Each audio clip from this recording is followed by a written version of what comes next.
Good afternoon, dear guests, dear colleagues. I am Lilian Neerut, and I am the head of the Department of Subject Librarians at the University of Tartu Library. I would like to welcome you all at our traditional Open Science Awareness Conference. It's really a pleasure to see such an interest in our event. We are happy to welcome all our presenters. The conference is stretched over 2 days. Today, we will listen to presentations and have discussions. I also encourage you to ask our presenters many questions. Tomorrow, we will have 2 3-hour workshops where you can learn about electronic lab notebooks and discipline-specific protocols of geospatial data. The workshops will be held by the data stewards from the Technical University of Delft. Now, I will give the floor for the opening address to our acting director, Liisi Lempinen.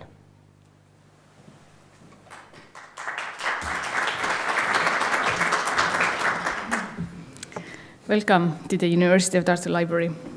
I'm so happy that you have taken time to come and talk about research and research data. Estonia has been a little bit over a year now in a massive celebration mode. So last year we celebrated our 100 years of independence. This year we'll celebrate our 100 years of Estonian National University. So we can't do any less. So we are celebrating here today too. It was in 2009 when we started publicly talk about open access in Estonia. So we have a 10-year small anniversary here today too. And over the years, we have moved from open access to publications, to research data and FAIR principles, so we've broadened our horizon.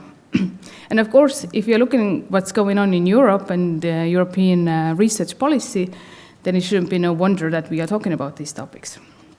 Especially now that Europe is moving towards the Horizon Europe. So on the 1st of January in 2021, as I'm assuming most of you know, Europe will start the program Horizon Europe, which is considered the most ambitious research and innovation funding program ever made. Now the open science will become as a natural thing for this program. So it will move beyond the open access of the Horizon 2020. Now everything is required, open access to publications, to data, research data management plan. So it's natural that we are talking about these things. We have seen in the library that old skills, old attitude will not work anymore. So new outlook, new trainings, and most certainly new culture is the one that will get us somewhere and will get the results. And I think the same applies in research. So what we will discuss here today are baby steps and will help us to move towards this new and open research and innovation market. As in previous years, we have invited guests from abroad and from Estonia to share their knowledge and to share their best practices. And we hope that you will ask, as Lilian already said, you will ask questions. You will participate in a discussion. And hopefully, after today and tomorrow, you will leave here with some new skills, or at least new ideas, to be part of this new movement called Better Future for Everyone. Thank you and enjoy.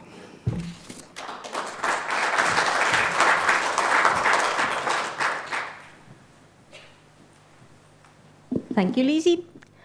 Our first speaker is Jenny Höbala. She comes from Finland, from the CSC IT Center for Science. And she will give us the talk, European Open Science Cloud, from Vision into Useful Services.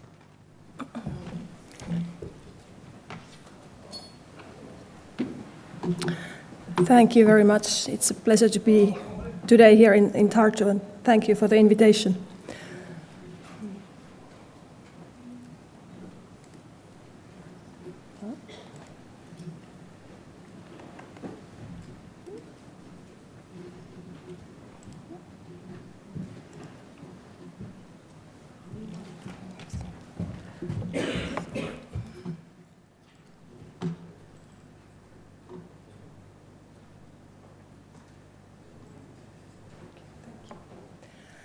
So, my name is Jenni Hyppölä, and I come from CSC, IT Center for Science in Finland, Helsinki. And I've been participating in the EOSC pilot project and now in the EOSC Secretariat project. And I'm talking today about the EOSC and with the title European Open Science Cloud from Vision in the Useful Services. And I would like to start with asking how many of you is involved in some of the EOSC projects? Good. How many has used some EOSC-related services? Excellent. Is there anyone who hasn't heard anything about EOSC yet? Okay, good. I hope you will get something to carry on. Okay, here's my presentation outline. I will talk about what's the vision behind the EOSC, European Open Science Cloud, then some benefits it will bring to the researchers and the community, then how we are implementing it at the moment and in the future, then something about governance, and then the most important part of the services. So the EOSC was born in the European Commission. They had a great vision about federating data infrastructures, and the vision was presented in the Commission communication European Cloud Initiative as a part of the Digital Single Market strategy 3 years ago in April 2016. And what's the point? What is the aim? It's a seamless environment enabling interdisciplinary research and environment to foster data-intensive innovation. So it's kind of portal that brings services for researchers from different disciplines, from different countries, from different communities.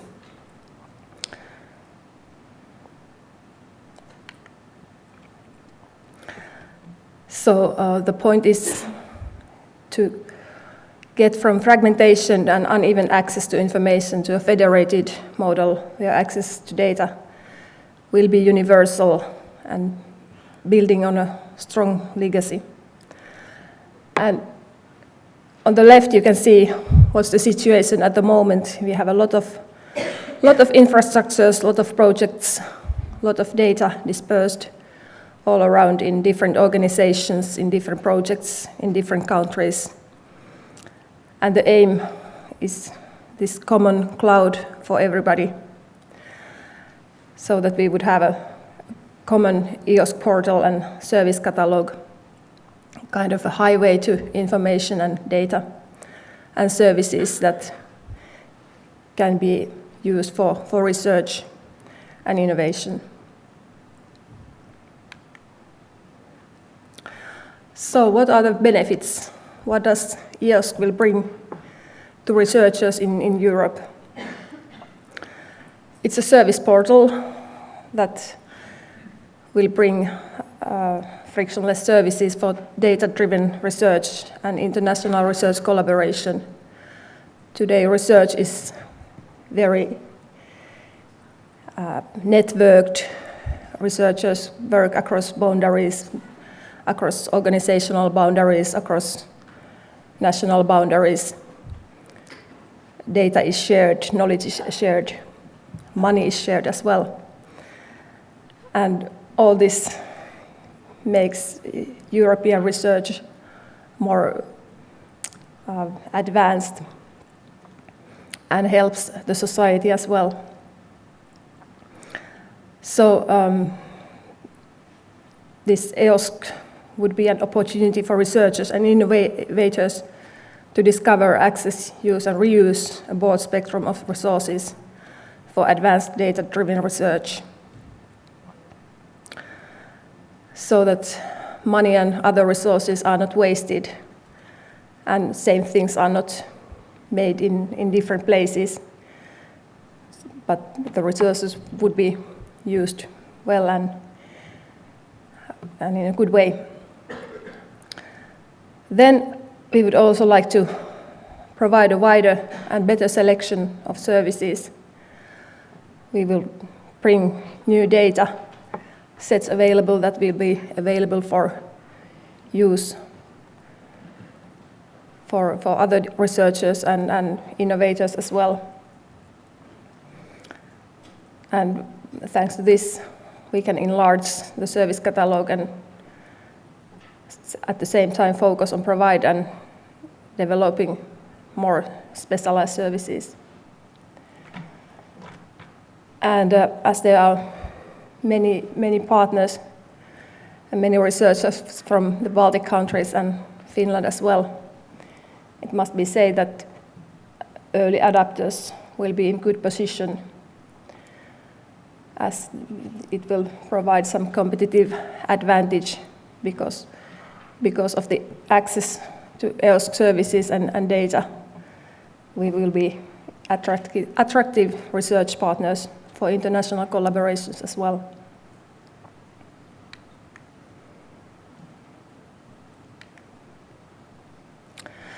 But EOSC is not only for the 1.7 million researchers in Europe, and it will help and bring advantages for the whole society. As data and services will be more open, the research will be better and the resources will be better used, which will help to create more and better research. And as we all know, research benefits the whole society with basic research and innovations from the applied research. And then resources will be used and distributed more effectively. For example, as I mentioned, we can use existing data sets. You don't have to always collect your own data, but you can use and reuse data that have been collected by someone else or from some other discipline or some other country. So it will make data richer and provide new material for new questions and larger studies, for example. And because of this and better research and all this openness, we also believe strongly that this will improve the quality and transparency of decision making, which is good for citizens, empowering and engaging us as citizens. And of course, we hope that journalists will also find advantage of the open data and open science. And then an important point is also growth and innovation. We would like to cooperate with companies and help them to use research data and also open their own data and use the data for innovations. And of course, it would be nice to have more science and research-based startups if researchers would be interested in this. It would be easier. Okay, so in the beginning we had a vision. We had a vision from the Commission, and if you have been involved in the Commission, you might know that they have high visions and politics, but then what it means in practice might be like this six blind men and elephant metaphor. And the same applies to EOSC, or applied at least. Everybody were talking about it, but no one actually knew what it was or what it was supposed to be. So if you asked 2 years or 1 year ago from 6 people, what is EOSC in your mind, you might have had 6 different answers. But at the moment we know a bit better, and EOSC portal was launched in November, so now it's a bit more concrete, and it starts to look like an elephant.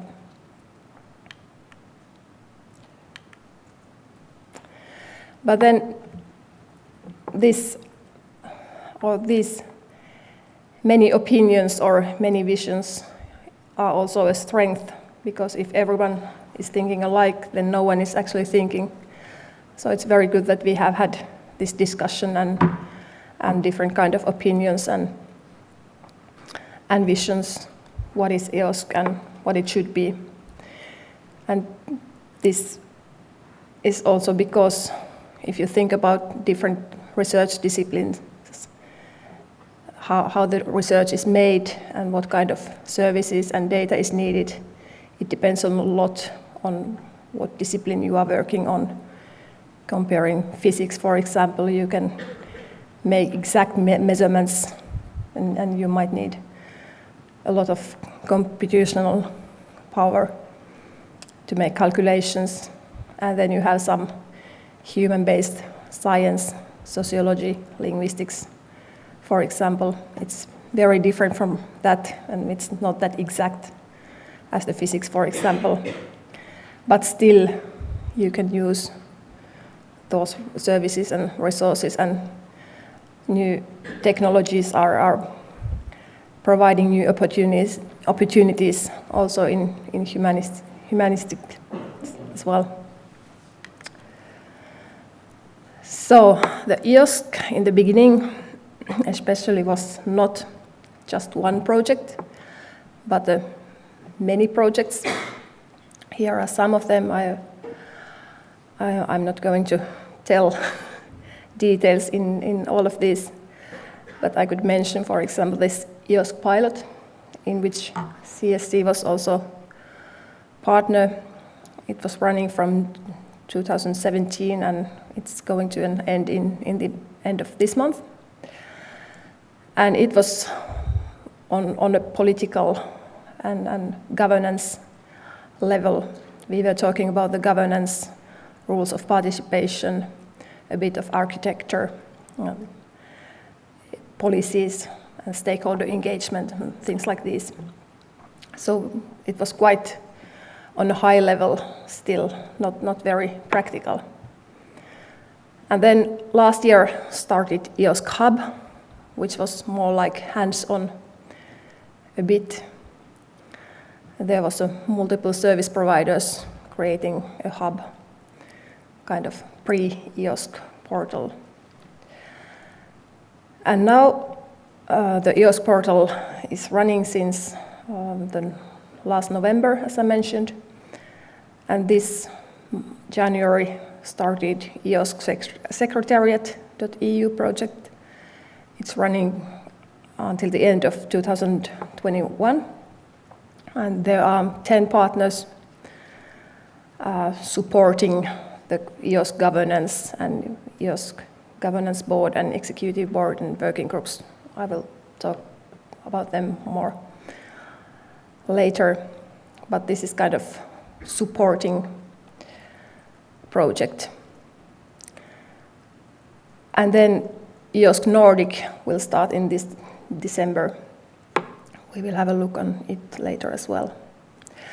But as you can see, this is a plethora of projects, so it's not, EOSC is not an organization, or it's not a portal run by an organization, but it's a joint overtaking of many projects, and so it's a bit complicated, and this explains also why it's so hard to define, or why it was so hard to define what EOSC is, because every project has a bit different angle and point of view, but everybody are working for the same aim. So this is a bit of the same picture, or same projects, but in a different way. If you think about which projects not who, but which projects have been responsible for the architecture or are responsible. They have been mentioned, or they are mentioned on the first line.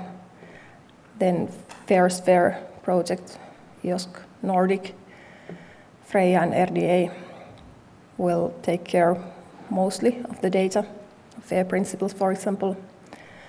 Then there are a lot of service providers, then some projects that think about access and interface. Governance was mainly in the IOSC pilot project. And then rules of participation as well have been created and are being created.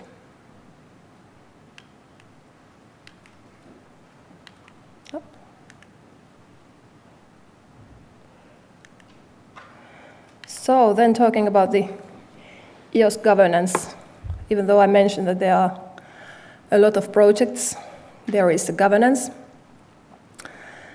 And the governance framework was framed in IOSC pilot project, but also a commission. The commission had, they say, they published in last year or last spring this working document, implementation roadmap for the European open science. And in this document, they stated how the Commission sees the IOSC.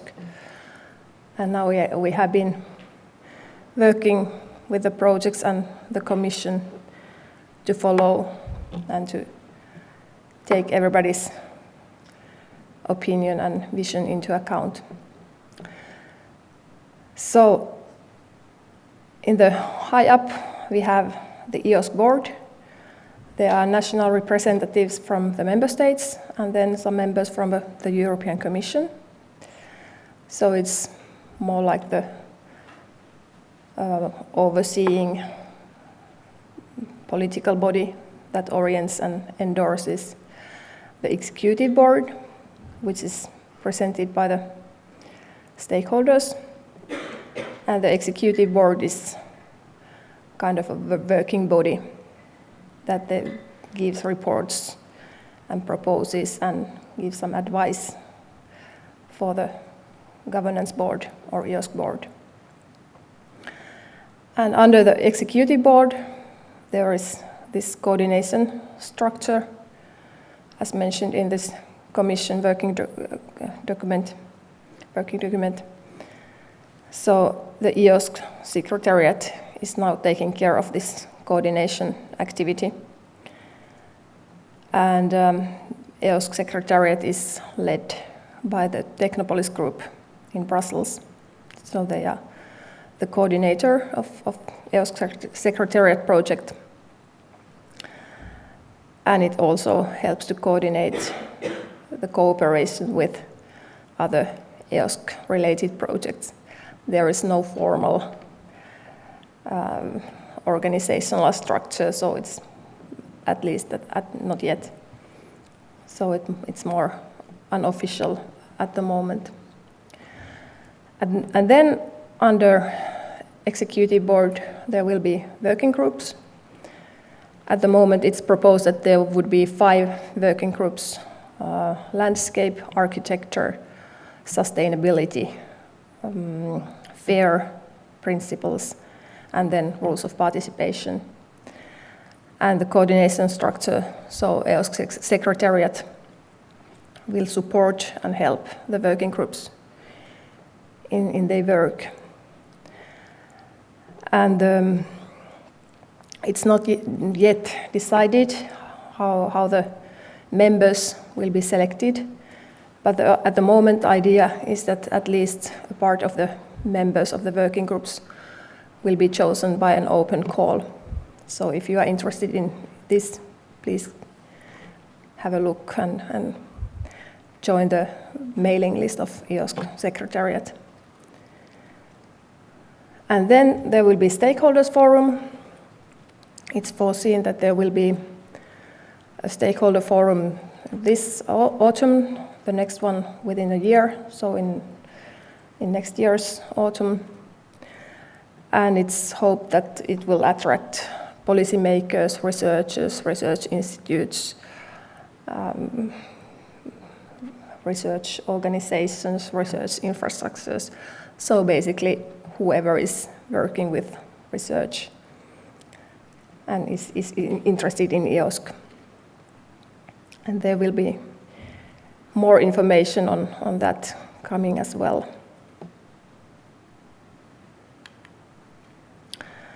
So at the heart of the EOSC, so it means the EOSC executive board. So this was stakeholder-based, was chosen last year. The chair is Karel Lüben from CESAR, and vice chair is Catherine Stöver from GEANT, and then there are 9 other members from different organizations.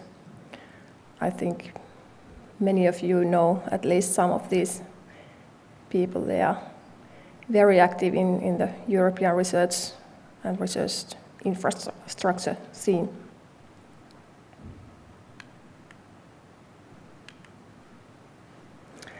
So then about this support project, EOSC Secretariat, it's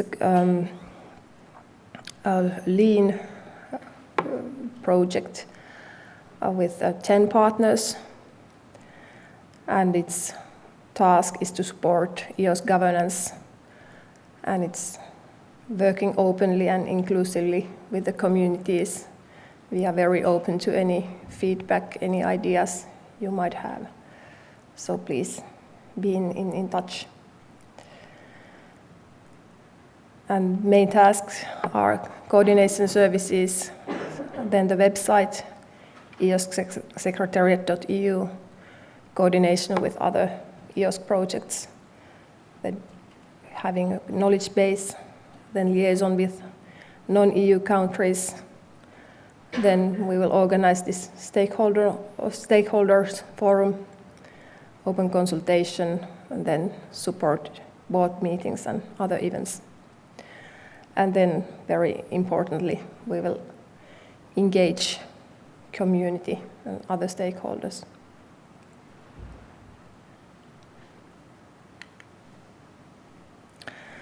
So this is a bit how this project is organized. In work package 1, on the right, there is project coordination management. In VP2, there is EOSC Secretariat coordination and co-creation. VP3 is engaging with the stakeholder community. VP4 is supporting services for the working groups, supporting working groups as well. Then VP5 is analysis and studies to support EOSC in practice. It's a bit looking at forward, how EOSC and EOSC support function will be organized after this project. EOSC Secretariat ends, because of course there have to be some kind of support system afterwards. For example, what could be a legal form of EOSC later. And then VP6 is supporting services for the executive boards.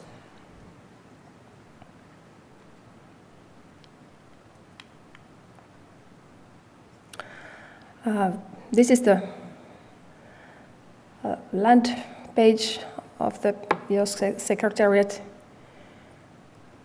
Please sign up on the newsletter and information on news and events and get involved.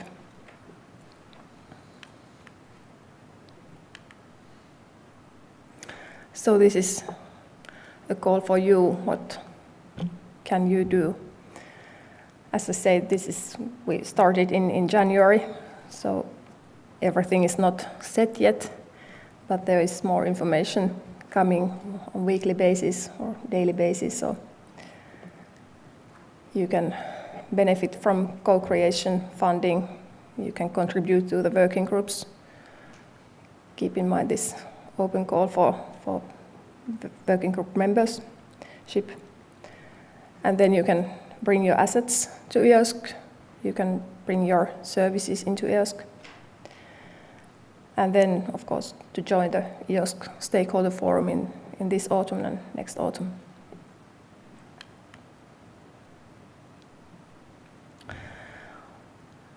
This is about the model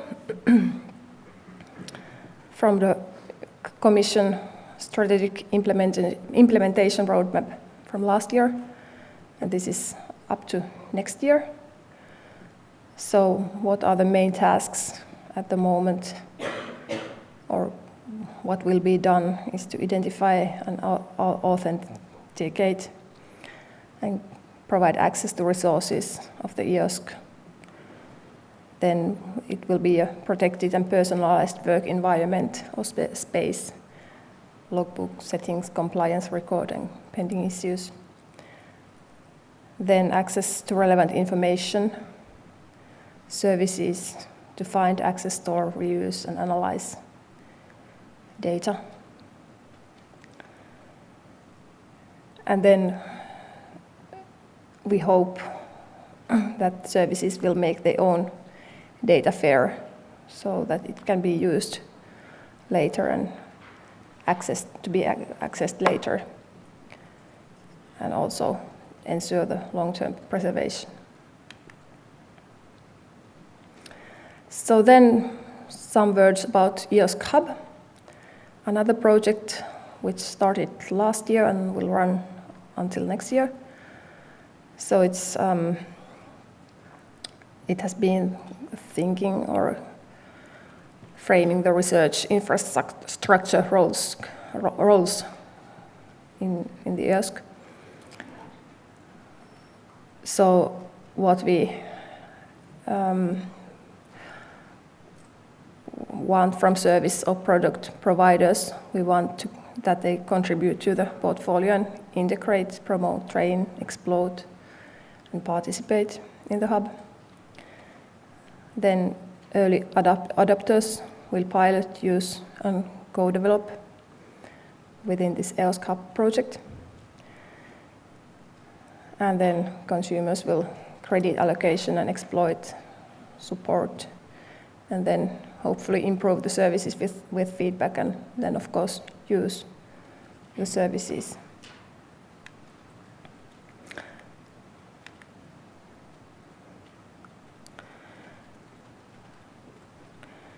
And then the research infrastructures has been a collaboration platform for research infrastructures. I think I'll go forward on this. Then I mentioned previously the EOSC Nordic, which is a kind of regional project. There are three regional projects within the EOSC project ecosystem, and Ilja will talk more about this project that will start in September.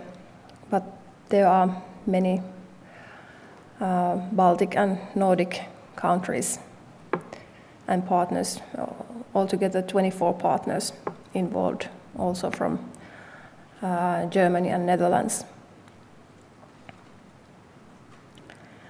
And the coordinator is NAIC, and the budget is almost 6 million, so it's quite a big project.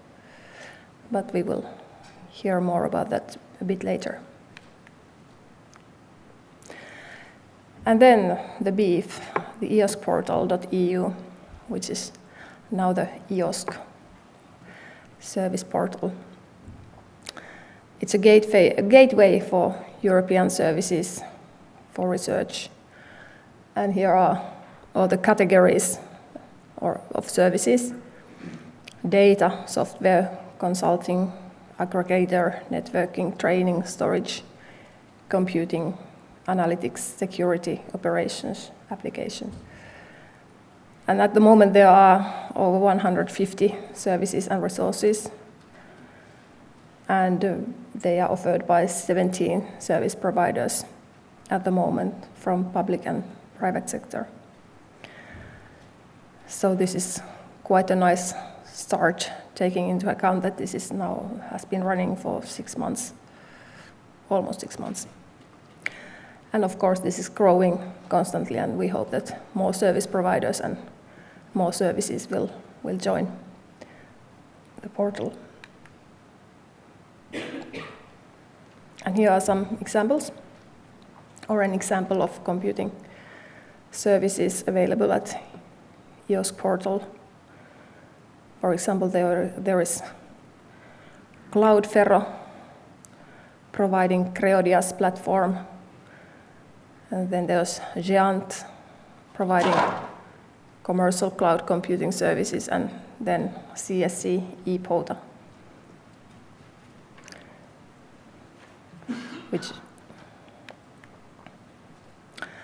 and then we have a use case of Clarin. This is about how Clarin infrastructure was integrated into EOSC.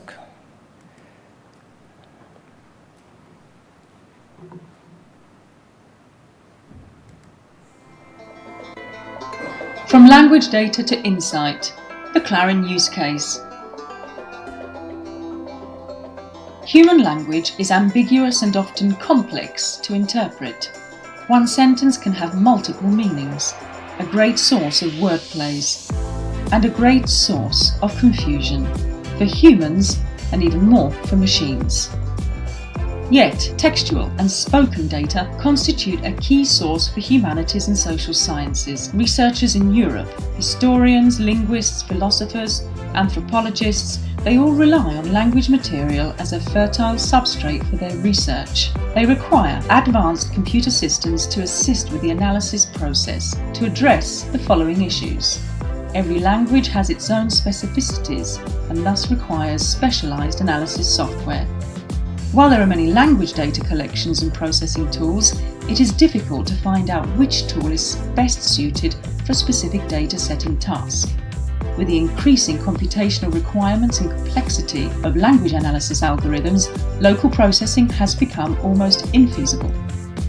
Transforming the language into real, directly usable research data requires deep insight in the linguistic content, e.g., via dictionaries, grammars, speech, and language models. Our experiment describes how the EOSC portal can support a political scientist who studies the use of nouns by female and male members of parliament to find out whether there is a difference in the topics brought forward by both groups. Through the EOSC portal, the scientist searches for language analysis tools and discovers the Clarin Language Resource Switchboard. With this tool, you can be guided automatically towards an application that can help to analyze a specific language dataset, making the idea of actionable data a reality. It avoids time-consuming, manual searching for the right application. The Clarin Language Resource Switchboard is fully integrated with Beta-Drop, a trusted solution to store and exchange data, where the scientist has uploaded a selection of debate transcripts. From here, he can directly invoke the switchboard, taking away the need to upload the data again separately and allowing easy collaborative editing of the data before the analysis. Once in the switchboard, she chooses a stylometry application to perform a comparative analysis. The results of this analysis can be accessed directly in tabular form or can be easily visualized in different ways. With these results, the researcher can conclude that indeed a significant difference in the vocabulary emerges. The female MPs are talking more than their male colleagues on topics like healthcare and family structures. These outcomes can, in turn, be published with Beta-Share. This makes the results discoverable and also allows easy access, reuse of the data, and stimulates replication. The EOSC portal can support the over 500,000 humanities and social sciences researchers in Europe with similar automated high-quality analysis of language data, especially by providing easy access. If any authentication is required, federated login can be used. By bridging the gap between researchers and datasets they are interested in, through the data discovery platforms that are integrated into the EOSC portal, e.g. the Clarin Virtual Language Observatory and EUDAT's Beta Find, data can be found within seconds. This data is also actionable. Matching process applications can be suggested and invoked right away. By supplying powerful processing tools, user-friendly interfaces enable access to a fast analysis. All the necessary language know-how is included in the tools. Insightful visualizations help scholars to better understand and to share the outcomes of the research. The processing is well documented and can be repeated easily. This advances the replicability of the research steps in the humanities and social sciences. If you are dealing with a similar problem, try out tools on the EOSC portal. Finally, did you know you can readily replicate this analysis yourself? A stepwise guide is available at clarin.eu/EOSC. Thank you for your attention.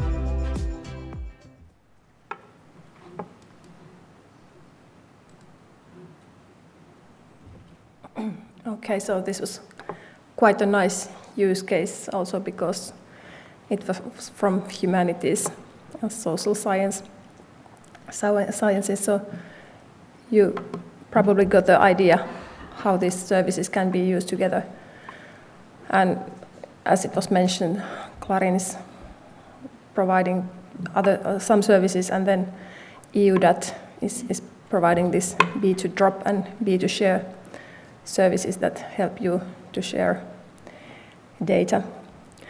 And one thing that I didn't mention yet is that in EOSC portal we are bringing together reliable services. Researchers are using a lot of Google services and Amazon services as well. But the disadvantage may be that they are commercial services. The data doesn't necessarily stay within the EU. And with the private services, you will never know if they will change their policies or the service might disappear. So these services EOSC portal is bringing together, they are reliable and secure, which is very important in research. So to sum it up, EOSC is a federation of infrastructures, and the portal brings together services and compiles a service catalog at eoscportal.eu. And there are many opportunities to participate in shaping the future of EOSC, as mentioned, the working groups and stakeholder forum. So please visit eoscsecretariat.eu and get involved. Thank you very much for your attention. Do you have any questions, comments, ideas?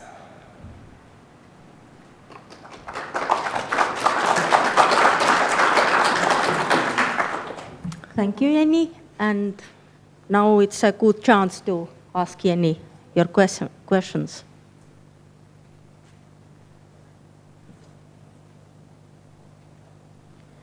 No questions at the moment. Thank you again.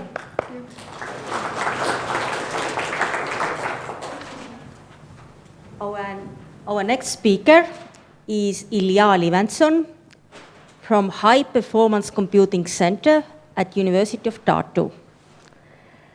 Estonian effort in EOSC Nordic project and prospects for scientific service providers.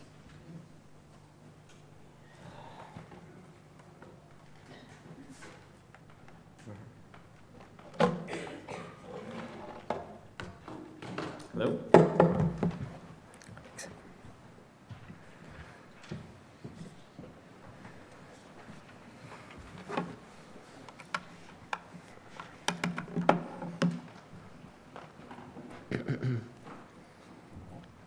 Cool.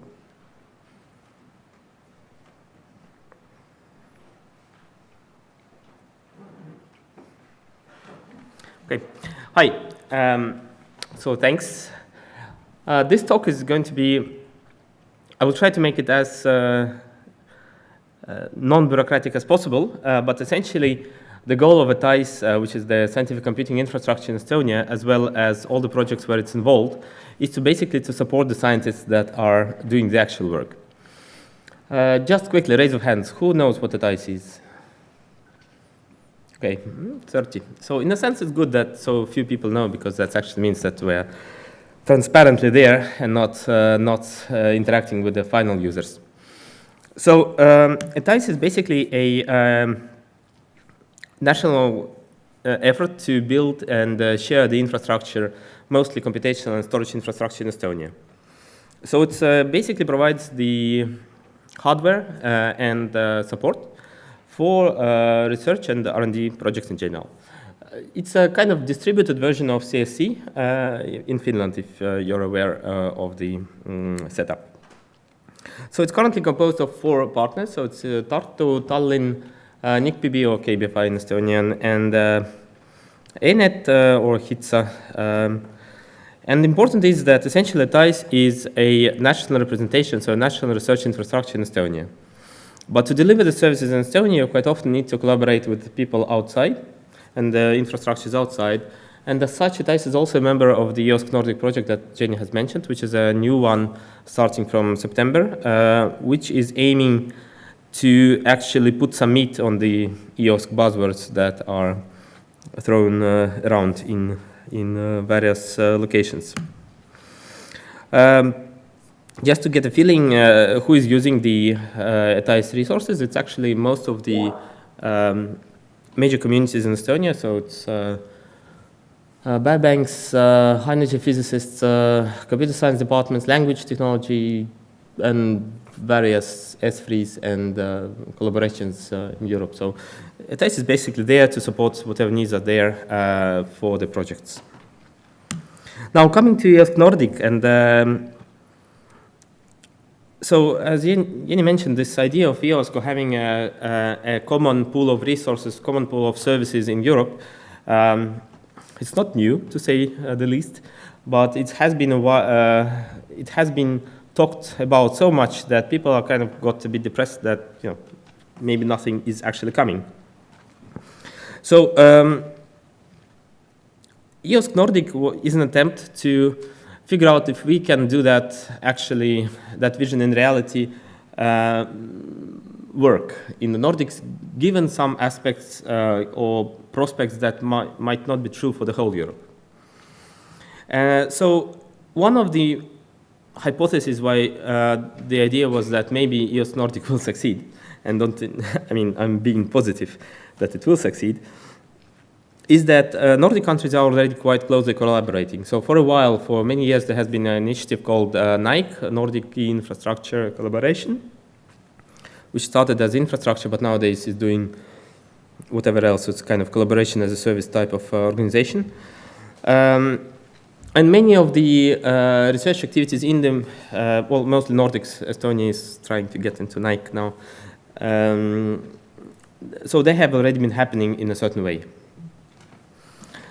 And the second aspect is that each country understands that they cannot do things on their own, so there is an intrinsic need to collaborate, which might not be true for bigger countries that actually have enough resources to do everything themselves in a homogeneous environment. So with that setup, the goal was to get enough of representation from each of the countries to actually deliver. So we managed to put a quite strong consortium with let's say, main players represented from each country, so from each of the Nordic countries plus Iceland and as well as Baltics. So you can see the names. It's 24, 27, depends how you count, because Sweden is complicated. So there is a SNIC, which is the collaboration of multiple universities, so they're posing as a single body there, but they're actually all over the place. But the good thing about that is that essentially we have partners or so-called stakeholders that actually are able to make a decision and actually fulfill that. So in that sense, this is a quite nicely balanced consortium. It has 5 main objectives. It's a bit much of text, but basically the first objective, so EOSC Nordic is a governance project. The idea of the governance project is to make sure that how the science is done is decided in each country separately, and the project is providing support to make sure that it does not differ too much.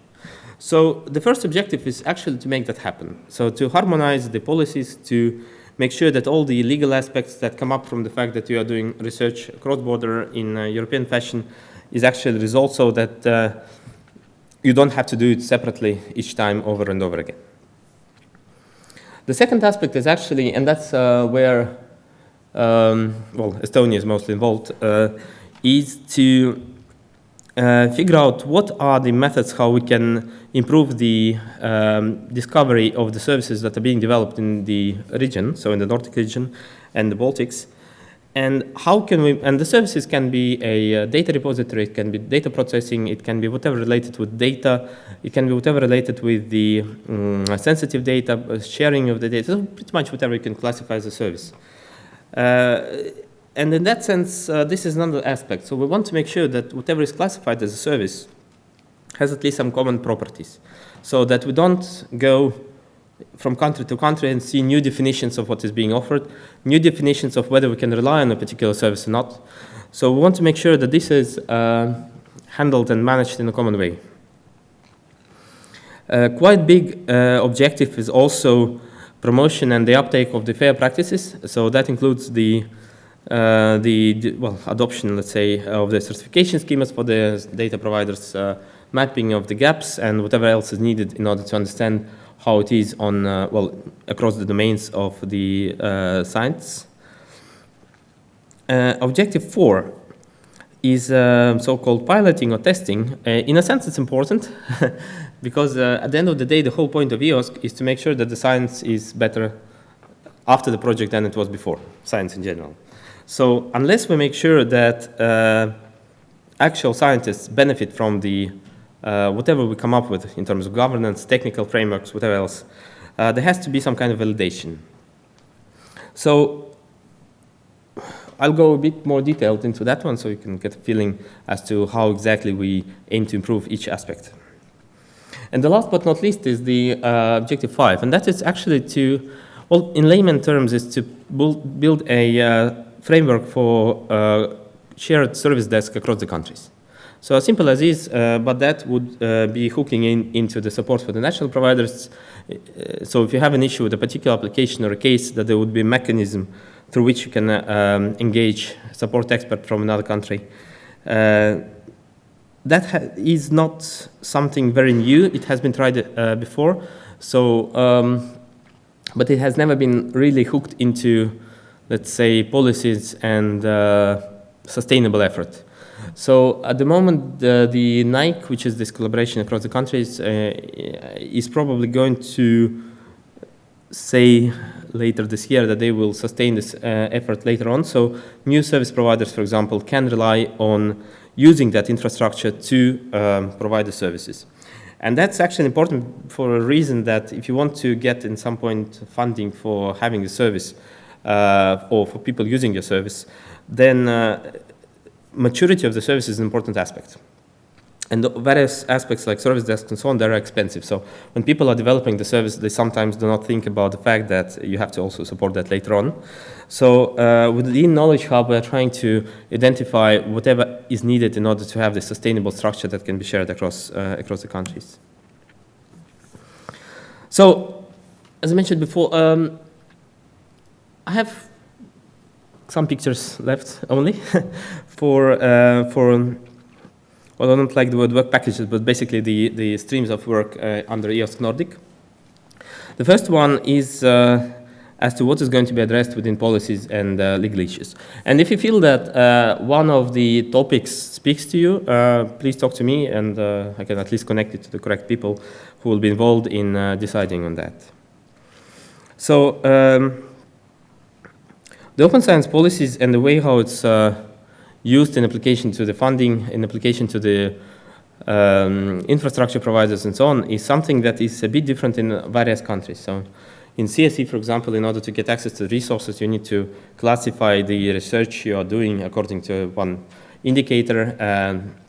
In Denmark, for example, you have to refer to the service providers always, otherwise you will not get access to free resources next time.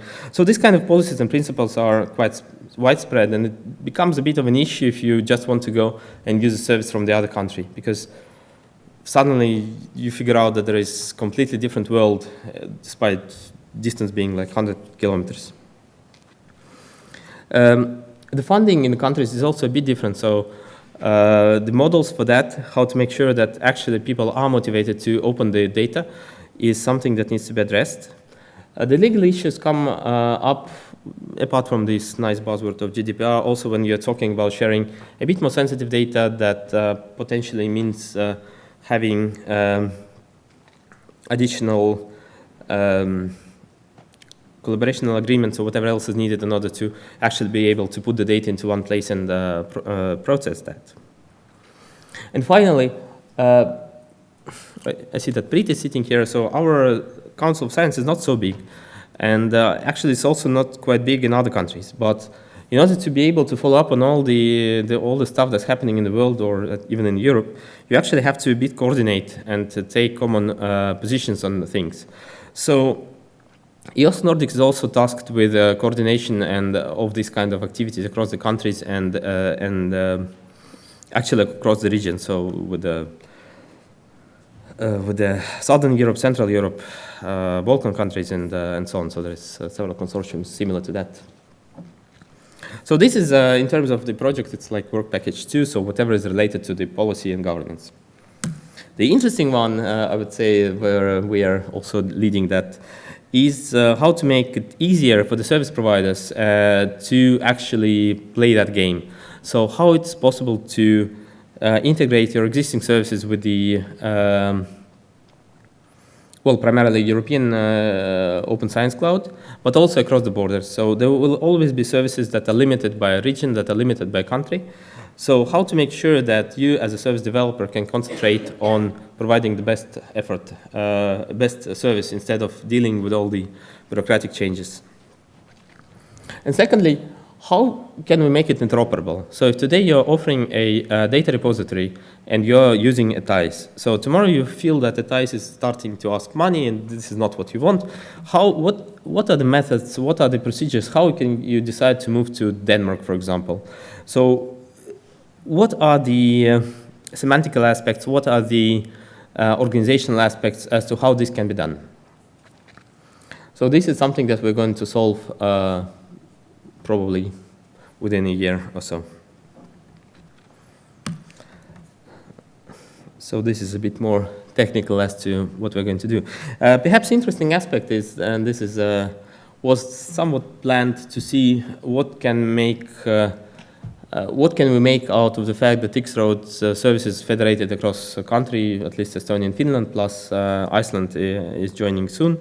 So what are the options for service providers to actually make use of the services of the data which typically sits in the government sector? So seeing how we connect the government data with the research infrastructures is something that's going to be piloted within this project. And we have actually quite good support both from CSE and from RIA in Estonia. As I mentioned, and probably in the context of this conference, FAIR is relevant. So the FAIR activities, it's not going to, let's say, by the end of this activity, we probably will not be able to say that everything is perfect in the Baltics and the Nordics. However, we will be at least much more aware as to what's happening in each particular domain, how we can address that, what are the political changes needed in order to foster the adoption of the FAIR policies. And this actually is tracked now by, this activity is led by Nike, which is kind of considered to be a representation that every Nordic country is very much interested and invested into making sure that these results are not just on paper, but actually taken into action.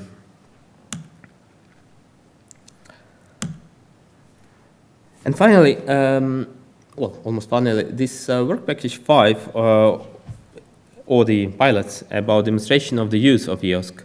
So it's not about, let's say, taking a particular case like weather prediction or sensitive data processing and seeing if a particular community benefits from that. But it's rather taking that case and seeing how they would approach an issue when they have to discover and reuse the data. What can we help out there? Or if they want to, let's say, share the data, I don't know, human genome data or actually heart disease data, I think in our case, across the 3 countries, what are the methods and the procedures required for that? A bit more traditional one related to data management sharing or data management plans and the analysis are also in. So in particular, that becomes important when you want to offer services for broader communities than your national one. Because with popular services comes popular price or large price, and the research infrastructures are not interested in providing free services, so some kind of sustainability models are needed. However, this can be reduced a lot if we adopt certain cross-usage policies or certain agreements about the data sharing that could provide this kind of simplification. So we have, I think, quite a lot, around 10 or 15 different scenarios or pilots from quite various domains that will be piloting partially the services developed under EOSC Nordic. So, for example, from Estonia, it's Pluto F as a representation of the portal that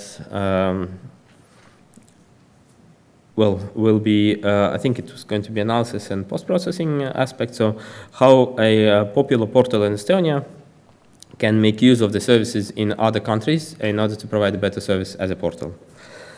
And whatever the sustainability aspects are required for that. So the Knowledge Hub is actually quite important because, so EOSC Nordic is, let's say, a European project. Apart from that, we have national activities, we have, upcoming, hopefully, European HPC. We have also Nike funding or projects funded by Nike, we have whatever else. And each of these projects or fundings or streams typically expects some kind of outcome, which can be, clickable and usable. The problem with that is that whenever something becomes popular, you have an issue that people will start asking questions about the service. You have to engage with the support and support and training and whatever else. And it's actually not uncommon that again and again the same structure for trainings and support is being developed within each project. So what we are aiming at is to create a somewhat sustainable, at least structure for doing that. So next time you are engaged in a project where you have to have that, there would be like a go-to place where you can say that, okay, I have this effort, help me, or do it for me, or let me help you do it better. So this kind of thing is a bit in flux now because it's clearly somewhat overlaps with existing services in the country. So we need to find a combo between not being too generic and too, let's say, pan-European and actually delivering the things. So just to put a bit into the context, on the right you can see the, stakeholders is the European term, but basically organizations that might be interested in one or another work package. So this is an infrastructure project, so clearly the infrastructure and service providers are interested in all the aspects. So because that's their bread and butter. But also goes for the data repositories, which are sometimes seen as a service providers from the infrastructure side, but sometimes are more separate, and the other ones. We have to engage also the government agencies and ministries in order to push through the changes into the governance. Might not be done within the scope of this project, but at least the input will be provided, and we have letters of support from quite high levels saying that this will be addressed. So this project actually has quite a lot of visibility because for some reason European Commission thinks that Nordics are doing things quite efficiently. So they hope that this project will succeed and showcase how it can work in the other areas as well. So there is a bit of stress there as well. Right, so the project as itself will now start in September, mostly because it needs to be aligned with other projects of the similar type. But let's say last week we already had a kickoff meeting with planning and whatever else is involved. There was also a logo already, so yeah, work has started a bit earlier. If you think that any aspect of that is interesting, do talk to me. There will be a bit more of that information available once the project actually officially kicks off. So we have actually project start on the 1st of September, and the kickoff is, I think, 2nd or 3rd of September. So for those who have been involved in European projects, it's not the most typical scenario.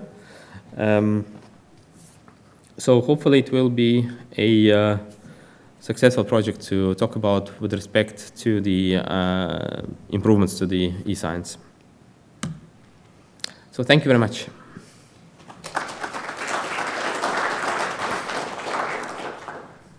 Thank you, Ilya. Any questions to Ilya? I have a question to you and also Jenny. So let's pretend I'm a data repository owner. I have a repository that contains data. What should I do? I want to be in EOSC, NOSC, EOSC, both of them. What should I do? So if you want to be published in EOSC marketplace, which is currently the way how you can expose that you are there and allow other users to access your services, the current way is to submit a form to EOSC Hub, I think, and then there will be a process for validation of whether you have support services, whether your services are described in English, whether you are what's called TRL 8 or higher, so whether you're a kind of actual service or just being there. Just to give you an example, the library from Lithuania, University Library from Lithuania has just been published, I think, on that marketplace with 2 or 3 services. Now, the other aspect is why you want to do that. And if you want to understand why you want to be listed in the EOSC marketplace, like whether it will bring you more users, whether it will bring you additional funding streams, that is something that's probably going to be answered a bit more precisely during the EOSC Nordic. I think maybe Jenny can comment more on the last aspect, but purely technically, if you just want to get published, that's quite, well, I wouldn't say super easy, but if you have actually working service, that's relatively easy. Okay. Any more questions? I have a question. Okay. Somebody want to record me. Later on you can hear. Currently, just describe me a little bit the background of the administrative system, because if it's a science foundation-based build-up of this repositories in the papers, why we don't see any science foundation supports here, and I see only universities organizing these?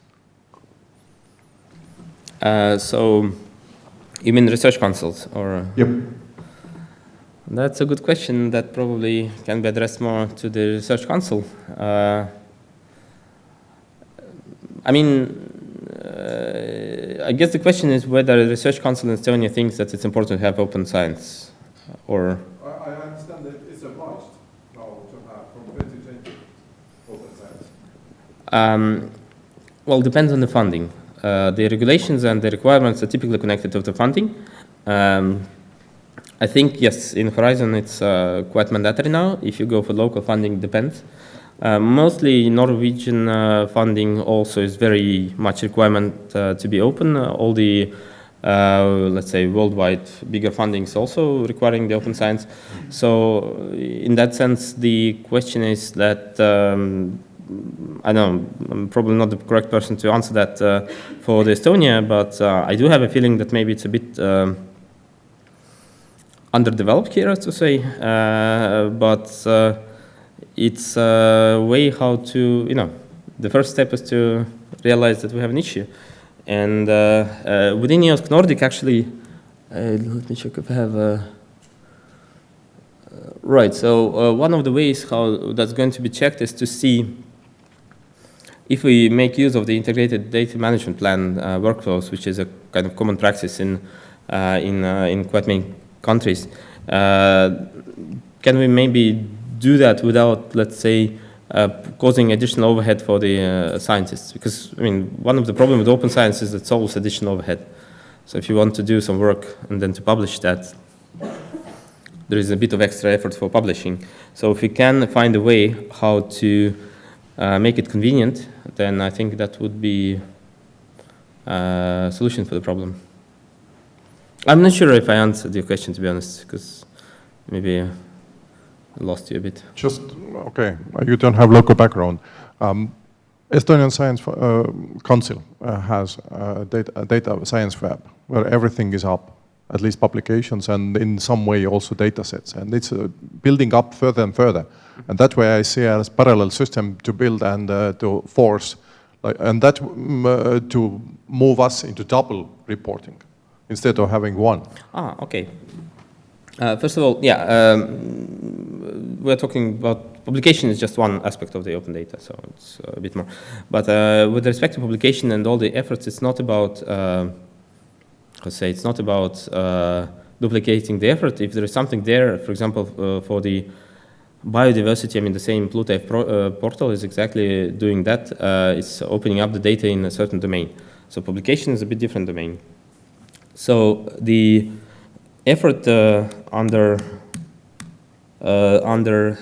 this particular governance project is to sort of understand where the gaps are. So if there are no gaps, if everything's perfect, there is no need to improve anything there. But for example, cross-referencing the Estonia is building up a database of articles. The problem is that when you want to apply for services in Denmark, they will check whether you have referenced them in their publication database, which is not connected to the Estonian database. It's connected to the OpenAIRE, so the question is whether the data is moving there. So all these governance projects are not really about technical implementation or duplication of efforts. I think it's a bit on the contrary, because we actually can interlink the data quite a lot across the countries. And yeah, if Estonia is already public, if you're already registering your articles in the, ETIS, then the question is if that data will automatically be available to the Denmark, Finland, and the other places from where you can get the nationally funded infrastructures. Okay? We can talk afterwards, because I'm still a bit maybe missing the question. Thank you. Thank you.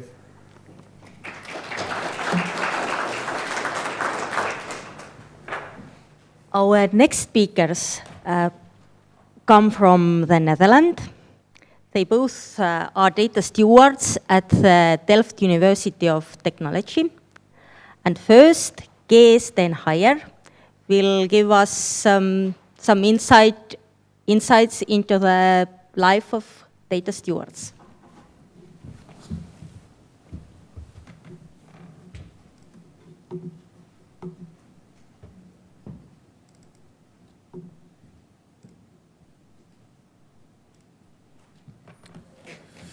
Thank you, and thank you for inviting us here to tell something about our efforts in Delft on data stewardship.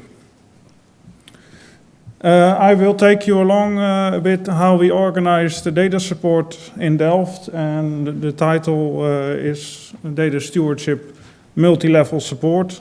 I will focus a bit more on the role of the data stewards, as we are, myself and Esther, who is the next speaker.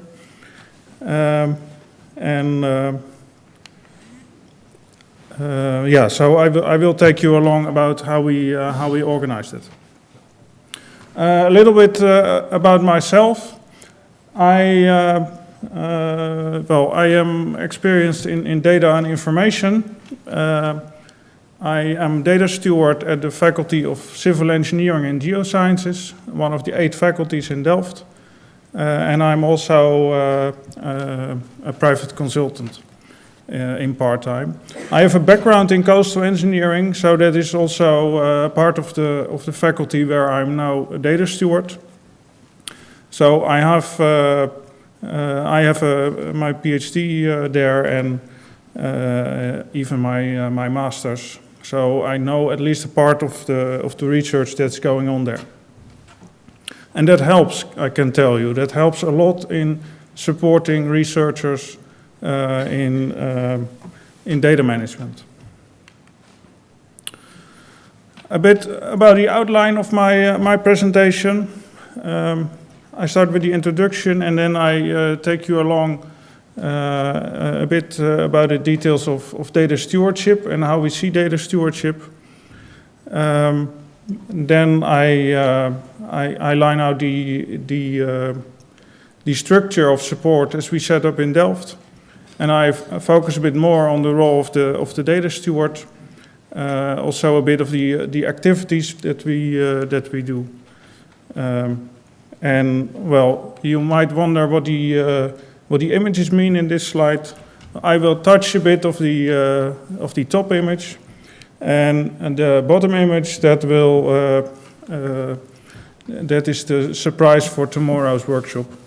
I only can tell you that this has to do with reproducibility.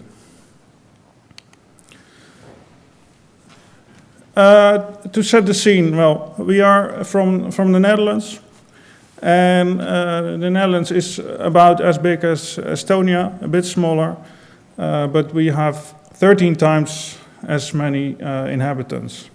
So it is a bit more crowded there. If you zoom into Delft, then it is a city which is similar to Tartu, a bit smaller, but about the same number of inhabitants. And then our university. So we have 8 faculties and mainly focused on engineering and design and applied science. So about 5,000 employees, and we include our PhD students as employees, and we have about 20,000 bachelor and master students. So data management and the urgency of data management. Well, often I see that incidents are a trigger to think about how to deal with data and where to store the data. And this is a picture of a fire that happened in Delft a bit more than 10 years ago, where one of our faculty buildings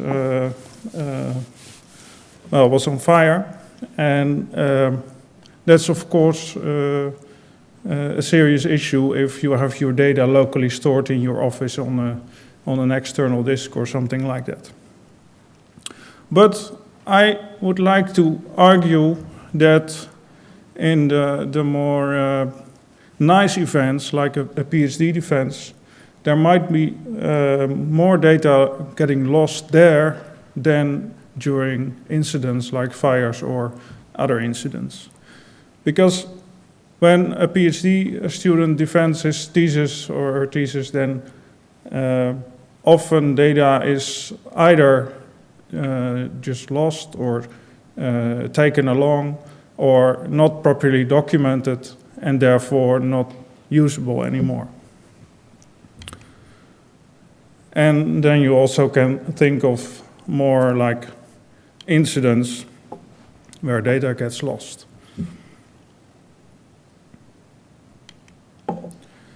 So what do we consider as data stewardship? Well, basically, I would say that is like proper data management. And then throughout the whole process, the whole research process, so from collecting or measuring the data towards doing the analysis, handling, towards publishing and archiving, both the data and the results. So in a structured way, with metadata documentation, to make sure that everything is reproducible.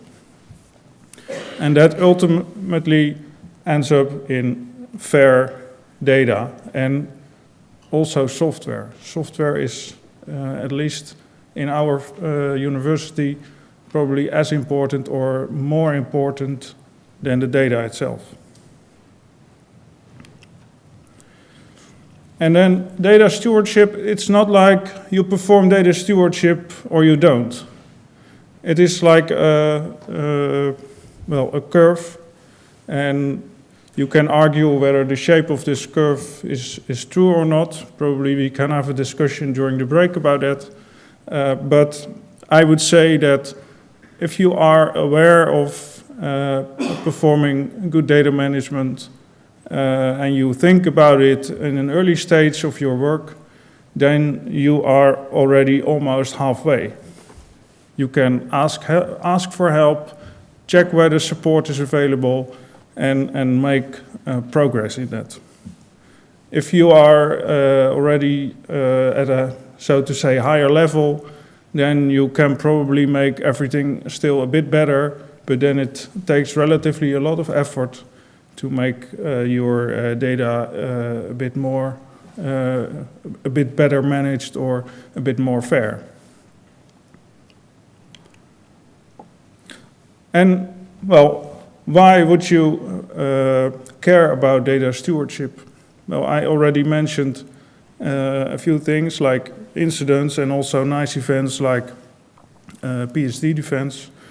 But also when you look to the data itself, then it is all about research integrity and research reproducibility. And from my own experience, I can tell you that it is quite difficult to reproduce your work that you probably did a few months or half a year ago. Not to talk about what others did.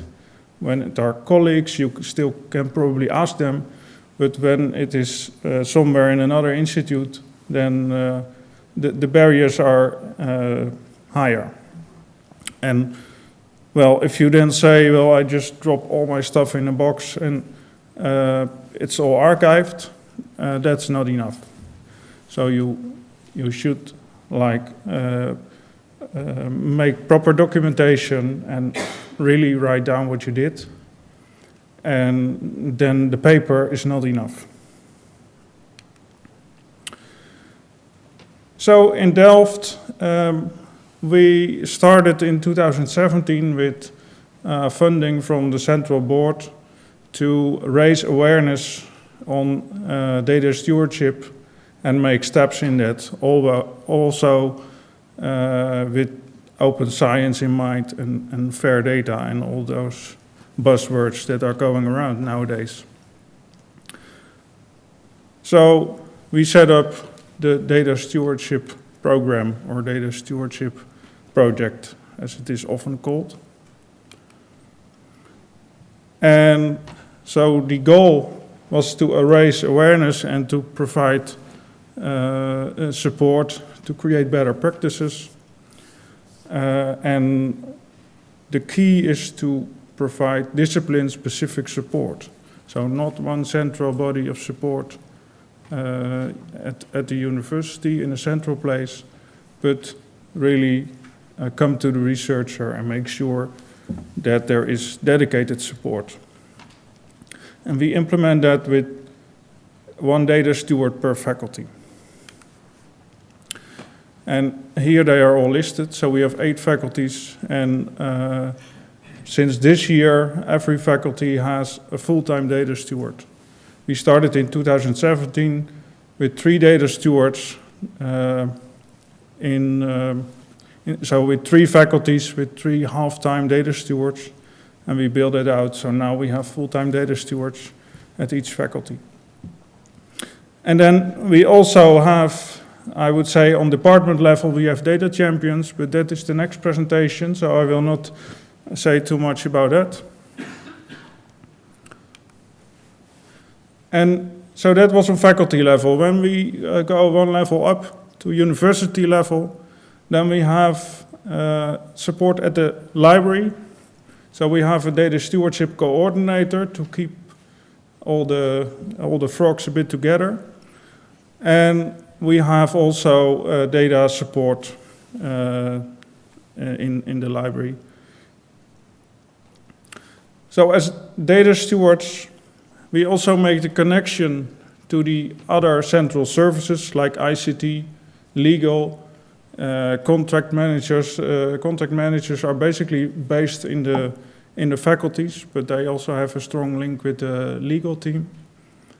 We have a valorization center, and we have also the graduate school to provide training to all the PhD students. And then we have the 40U Center for Research Data in the Netherlands. That is the data center, the data repository for technical universities. So they also have, combined with the library, they have data support there. And that is mainly focusing on the publishing and the archiving of the data. So to come back to the role of the data steward. So I already introduced data stewardship, and I would say data stewardship is good data management, and that is the responsibility of mainly the researcher. So that is and probably all the staff in the university. But as a data steward, our role is to support that, to provide advice and support to the researcher to make sure that it's easier to perform good data management and data stewardship. So that is for a lot of the questions that we get, we can answer them ourselves, but for some of the questions, when it becomes more difficult, then we can link people to other services.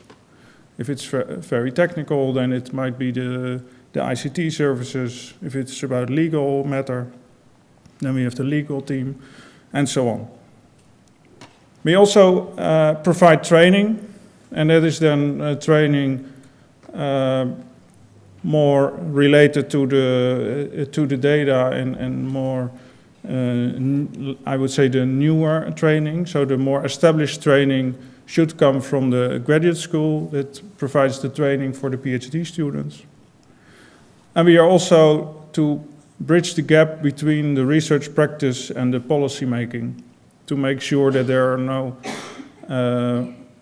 policy decisions made that do not connect to the research practice, and also to, if we see certain needs in the research practice, that we can bring that to policy, to the level that services can be created if needed. And that is a lot related to the research or the project cycle, where you start with a new brilliant idea, you start to write a proposal, there you have to budget, which might involve costs for data management. So then the data steward is available, but also in collaboration with other support from the contract managers. Once you have your project awarded, you have funding, then we have to write a data management plan, which is required by most funders at the moment. So then again, we can help, and this is often a good opportunity for us as data stewards to be involved and to discuss what's going on, what kind of data, what kind of research, and how to make that work, and create a good plan how to handle the data and the software. Well, once the data sets are created and the project is running, then it comes to publishing and making data fair, and then ultimately we can also try to the data to be reused. When we provide support or advice, then it's often good to think about what's going on in the project, or what is the goal of the research. And sometimes you start alone and you can just do what you always do and do it in your own way and in your own structure and with your own terms. Once you start to collaborate, you have to make sure that others understand. And once you would like to share your stuff worldwide, then you have to be more careful about how you call things and how you make your structure. And so it's always good to beforehand think where things will go to, and also to sometimes to rearrange your structures if things grow bigger than you thought in the first place.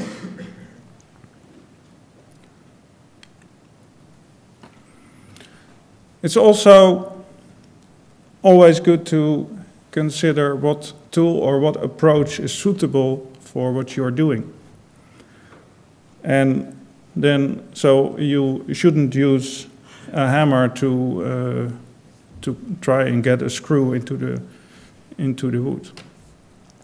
So you should try and find the right tool and not say, well, I'm used to this particular software, so whatever I do, I use this software, or I use this platform.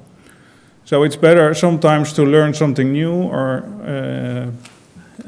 check whether it's really the good approach that you choose, than just use what you have available or what you're used to. And that can differ from for different type of files, different type of documents, different type of projects. And so it's not that there is one approach for the data management that is always suitable.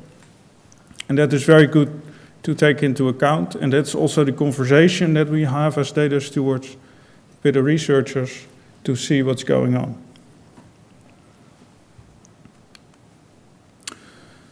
So what type of questions do we get? Often it's related to data management plans. Data management plans are, I would say, recently have become more important. More funders are requiring it. Also, we see more and more policies of universities saying, well, every PhD student should create a data management plan somewhere in an early stage. And then researchers come to us and they say, we have to write a data management plan. Where should we start? And as I already mentioned, that is a good opportunity to have a conversation and to figure out what's going on and where things can be improved in the data management. Then there's also often the question, I want, or sadly, I do have to publish my data and need advice or help. Well, then also we can, of course, help, and if it's more repository specific, then we also can make our connections to the data repository. That is the best option. Or try and help to select the right data repository and then make the connection to have more dedicated advice from that repository if needed. What we also do a lot, that is about training. So people want to move more towards open source software. Python is used more and more in our university. A lot of people are used to MATLAB software, and they say, well, we would like to move to Python, but where to start and what courses are available to help us with that, because it takes a lot of time. And also data sharing is a frequent question. People want to share data within their team, within the university, then it is usually relatively easy. But between different universities or other institutes, well, then there are commercial providers that can help. But if the data is more sensitive, then people are hesitant to use that, and they search for a solution that is that they trust. So they try and find something in the university, but still would like to have the same user experience as they are used from Google or something like that. We also organize regularly events. For instance, on digital lab notebooks, that's also the workshop by Esther tomorrow. On GDPR issues, we have become a member from the software carpentry, so we have organized several courses on Python and Git and shell scripting. I'm also involved in that. And based on these courses, among others related to Python, we got the feedback that these courses are nice, but people are running into certain issues during their work and would like specific help on their, I would say, daily questions. So our answer to that was to organize Coding Lunch and Data Crunch. So that is a monthly event during lunchtime, where we invite basically everyone who has a question related to something like data or code. And we cannot guarantee that we will solve it during these 2 hours, but we do our best, and if we see the need to follow up or to find someone who would be able to help and solve it, we anyway are in conversation then. And that turned out to work quite well. Then we have our data champions. Well, I will not tell too much about that because that's the next presentation. And they are, in terms of multi-level support, they are not, well, they are like volunteering, I would say. But Esther will tell more about that. So, important messages that we have to spread. That is that often there is a bit of confusion between data management, fair data, and open data. So we often have to make sure that people understand that proper data management is needed anyway, and that open data is a separate choice, and that fair data should be a result of proper data management. And fair data doesn't also mean that it's always open. So proper data management is a prerequisite for open data and open science. Code and workflow are an integral part of data management, so we cannot separate that. And it's important to always highlight that the research practice is the starting point, and that all the services should facilitate that as much as possible. And also, I talk to people that when I told them I'm the data steward, so can I help you with your data management or with your data? And they say, well, no, we don't need you because I only have little data. And that's also, then I say, well, it's not about big data only, if it's about any data. And also, small data sets can have big challenges in terms of good management. So we always can help. The lessons that we learned as data stewards, so we are already based in the faculty as data stewards, which already helps a lot, because if you have to call or email someone from another building, then it is like a barrier, and if you are in the same building, that helps already. But that doesn't mean that you're on the same floor. And my experience is that when you try and have an office at a certain department, so closer to a specific research group, then you are much more approachable.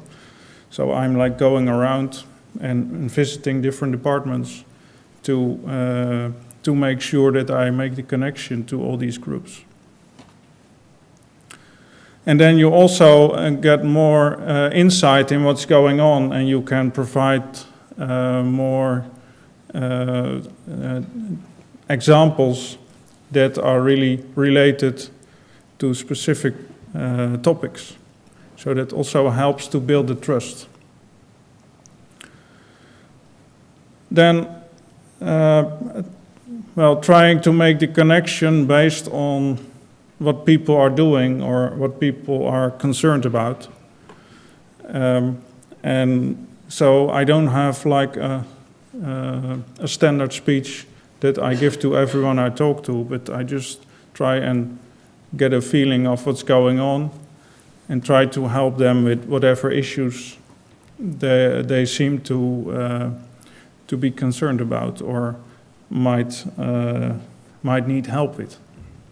And that can be personal file management, that can be related to version control when they are doing coding or creating websites or whatever. That can be about data sharing, that can be about reproducibility. But also, for instance, if there was a power outage and they lost some data because some computers crashed, then it's also sometimes a good moment to talk about that and to discuss whether they took the good measures or what measures they could take to prevent any data loss in the future when similar incidents happen. And what we also learned that we really should approach the researchers as a consultant and certainly not as police to check whether they are doing their data management in a good way. And that is also related to what I mentioned earlier, to bridge the gap between the researcher and policy making. We really should reject to be in the position that we have to judge data management plans or have to judge whether people are doing their data management in a proper way. Because then we are not independent anymore and we are not trusted anymore by the researchers. And we experience now that we are trusted and that we really can make this connection. And then it's also about making sometimes small steps depending on where people are, what people are doing and what kind of issues they are running into, and not from 0 to 1, just in one step make everything better, but just see where improvements are possible. So to conclude, we set up a multi-level data support in Delft. We started in 2017 with putting data stewards in place. And we see that we get by making connections to the researcher at a faculty level and also at a data champions at a department level, we get a better picture of specific needs. We are trusted, and we also can easily make the connection to other services. Often people are not aware of all the services around in the university and beyond. So we easily can have this picture and also share that with the researchers. But more support is needed in terms of data champions that are already in place. Regularly we recommend data managers in projects and research software engineers to make the software development that is happening in the research projects more efficient and more professional. Thank you for your attention.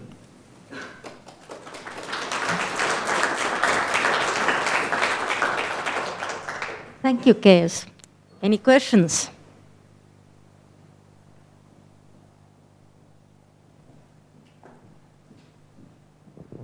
Hello, I wanted to ask how this Data Steward program is funded. Is it centrally funded by government or by university, or how it's funded? It is central university funding. So it is a strategic decision by the central board to invest in data stewardship. For the time being, it is central money. And probably later on, they will say, well, now it's up to the faculties to decide how to proceed. But at the moment, we are funded centrally. My question is about the people there. How easy is to find those data stewards, and who are those people? What is the background? In the selection phase, we basically selected people with either a PhD degree or anyway research experience, preferably in the field of the faculties they are opting for. But also, sometimes there are people that coming from a slightly other background but have sufficient affinity with the fields going on. So our philosophy is that it's better to have proper research background and a bit of feeling for data management, so people can easier learn the tips and tricks regarding data management than having a data management background and having to learn all the research and topic-related matter.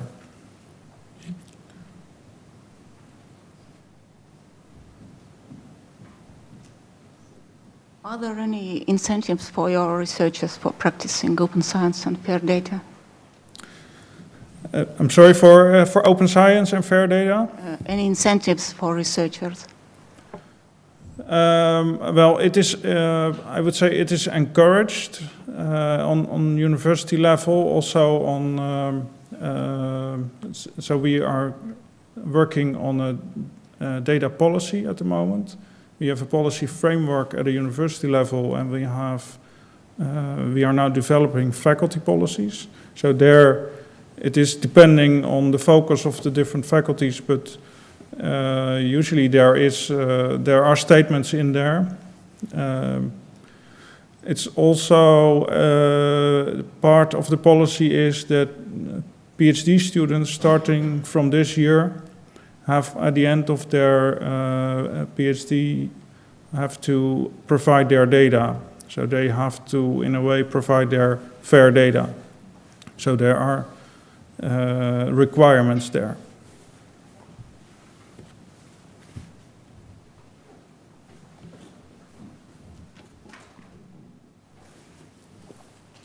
Do you have an approximate number or percent of your published data sets in your university which actually follow, or better to say they are machine readable, so that they follow international data standards? I don't have a number. Anyway, not by heart. No, I'm sorry. All right, but is it issue? Sorry? Is it issue when you actually train your researchers?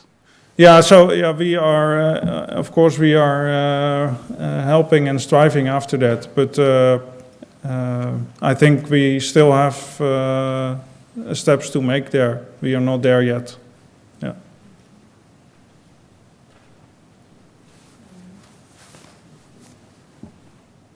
Thank you, Kees.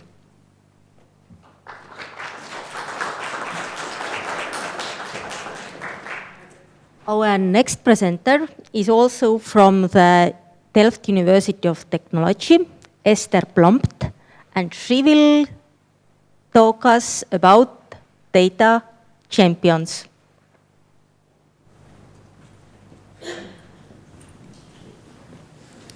Yeah, so thank you very much for the invitation to speak to you about the Data Champion program at TU Delft. So I'm one of the 8 data stewards that Kees already mentioned. I'm the data steward of applied sciences. I do not have an applied science background, but I'm still finishing my PhD research in isotope archaeology. So that means that I have a lab background which connects me to most of the departments at my university, providing the background required to support them.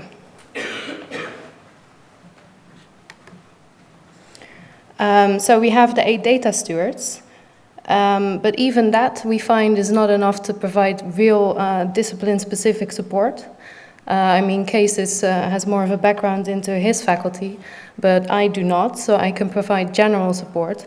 But if I get a question from a quantum nanoscience researcher, then I would not have a very specific answer in some cases.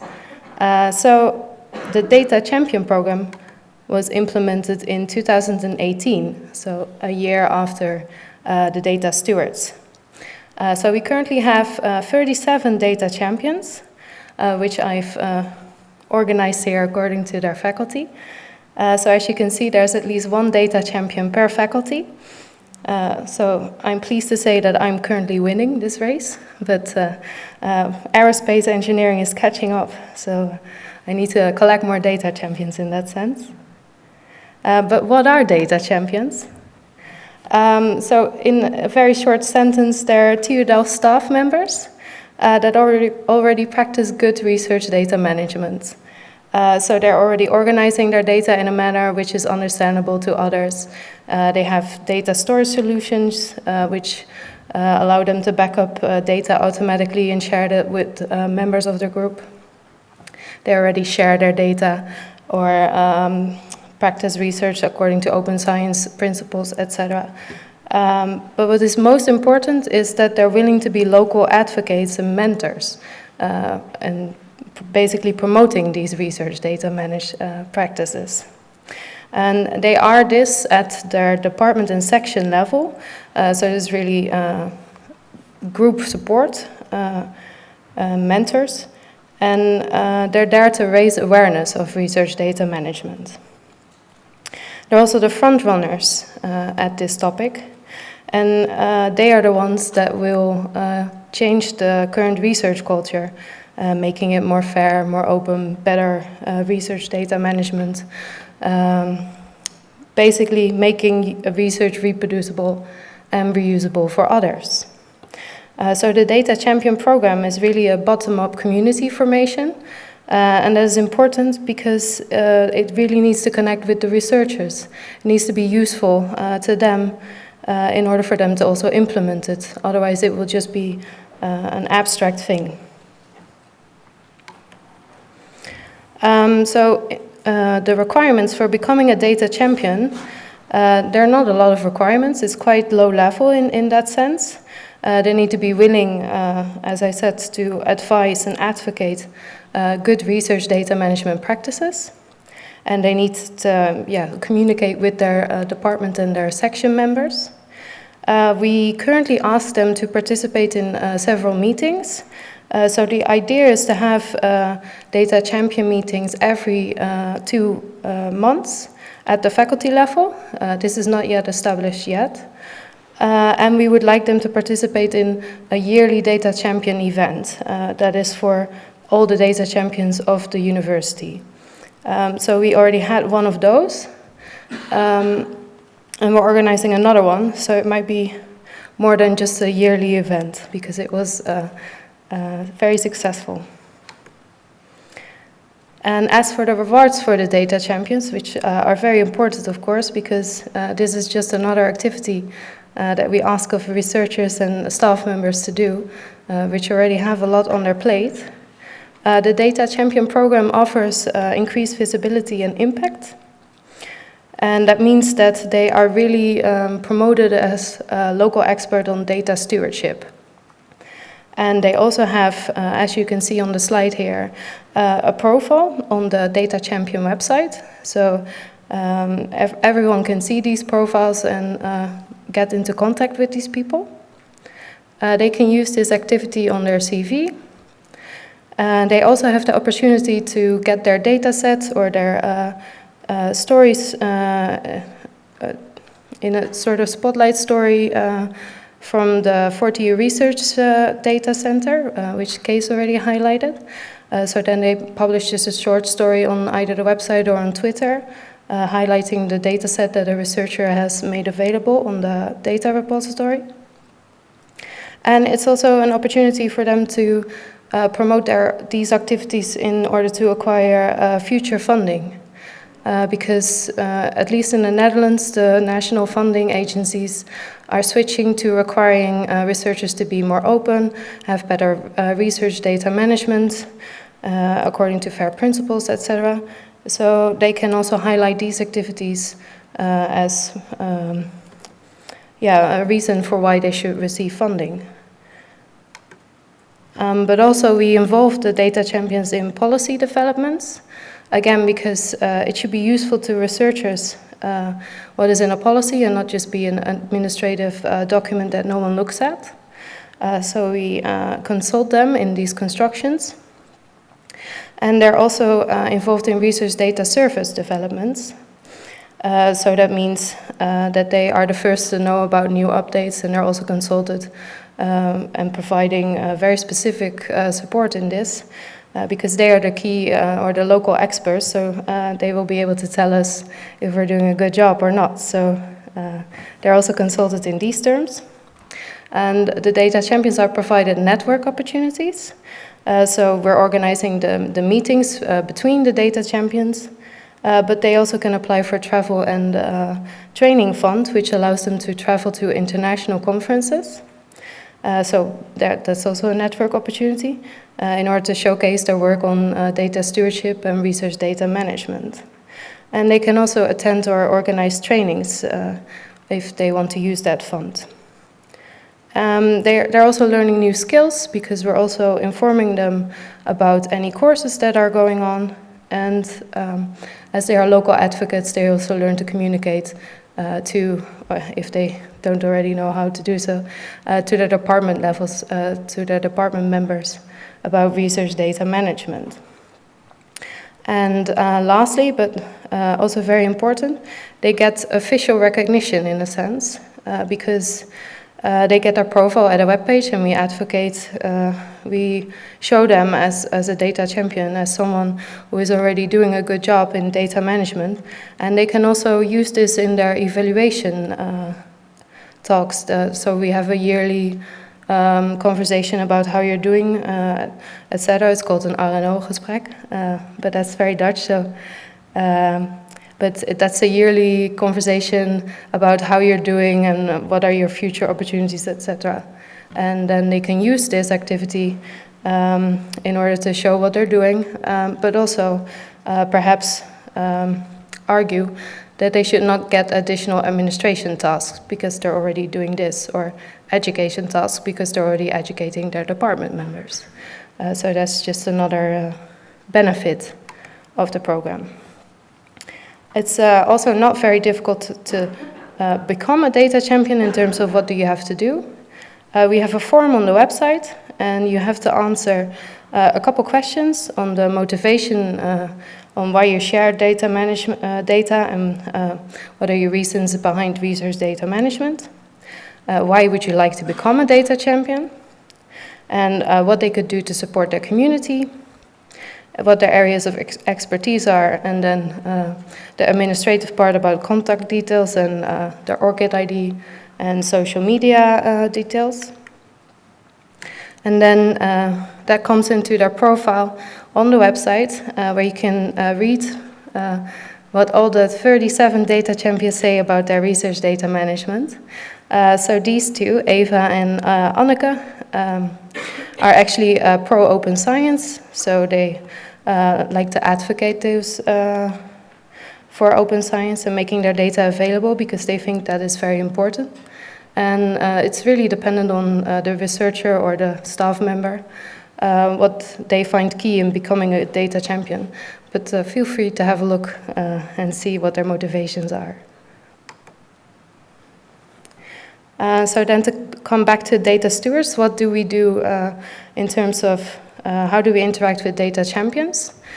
So first we identify people that are eligible to become data champions. And then we try to convince them that they should become a data champion. So that's not always successful. But we have 37 people that are convinced. So we're taking steps in creating a community. And we support them in their activities. So we organize the meetings. We make sure that they have the opportunity to get together. And we also keep them informed through an email list and a Slack channel. The email list is more regularly used, I must say. And this is all coordinated by primarily coordinated by one of our data stewards, Jasmine from 3ME. So she's the main contact person for the data champions, so that they have one point of contact and not all 8 of us, which could become confusing.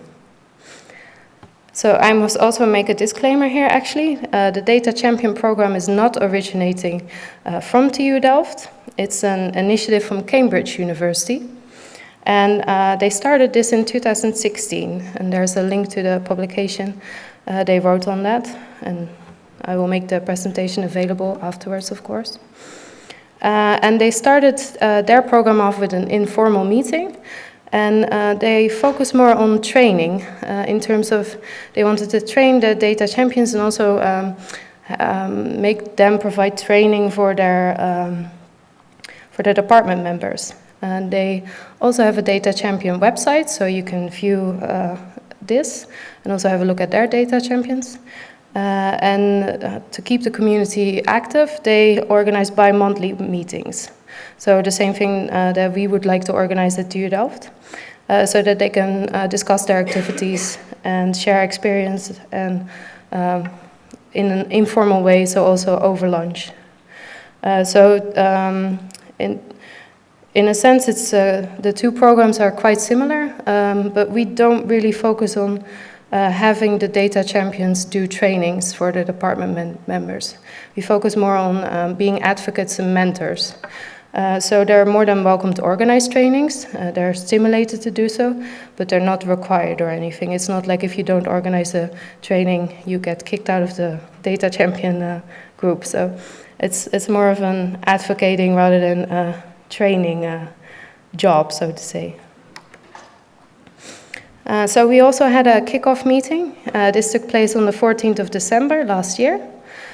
So here they came together in a very informal way. And 2 data champions gave a presentation about their research and how they organized their data, and how they set up a coding lab, and also what type of issues they experience when managing software and sharing software. So this led to discussions and interactions in between data champions, and the event was a success, so we are organizing another one in May. And apart from attending meetings, our data champions are actually doing something, of course. So this is one of the applied sciences data champions.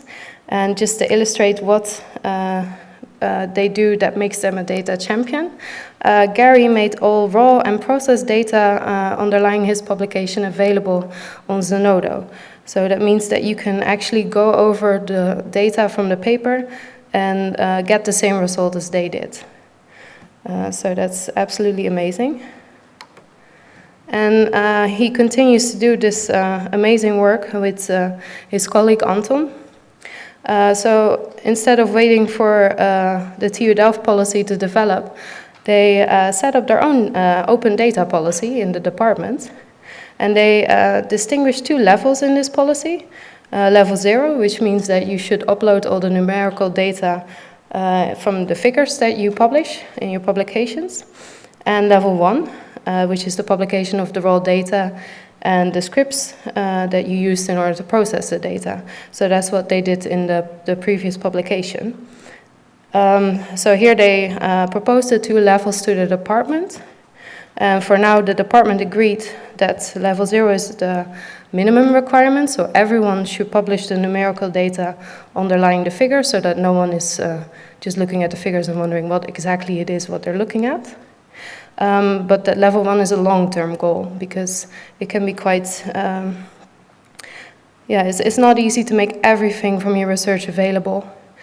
So it's something that is encouraged in the department and throughout the faculty in the university, but it's also realized that this may still take some time before we're all at this level. So that's a long-term goal. And so data champions are consulted in terms of policy construction.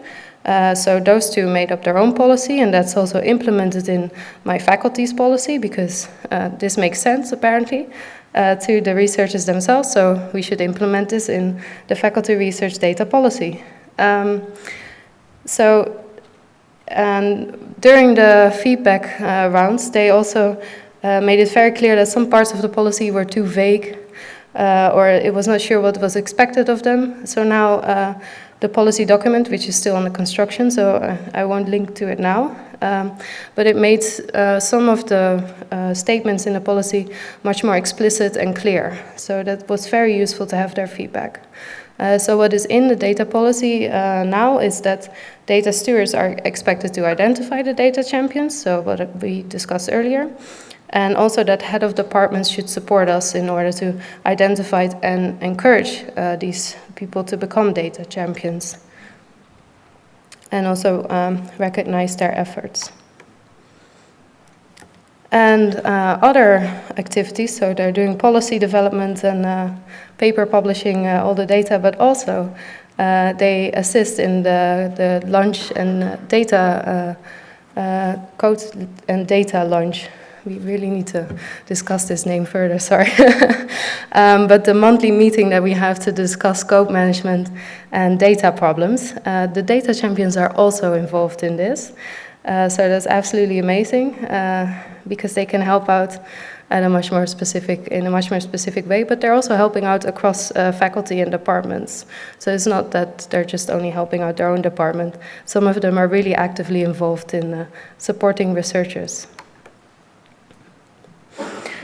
So Kees already mentioned the software carpentries. So that's a very low-level introduction to software and a really safe environment to learn. And one of our data champions, Victor, was actually a lecturer at the last software carpentry workshop in March.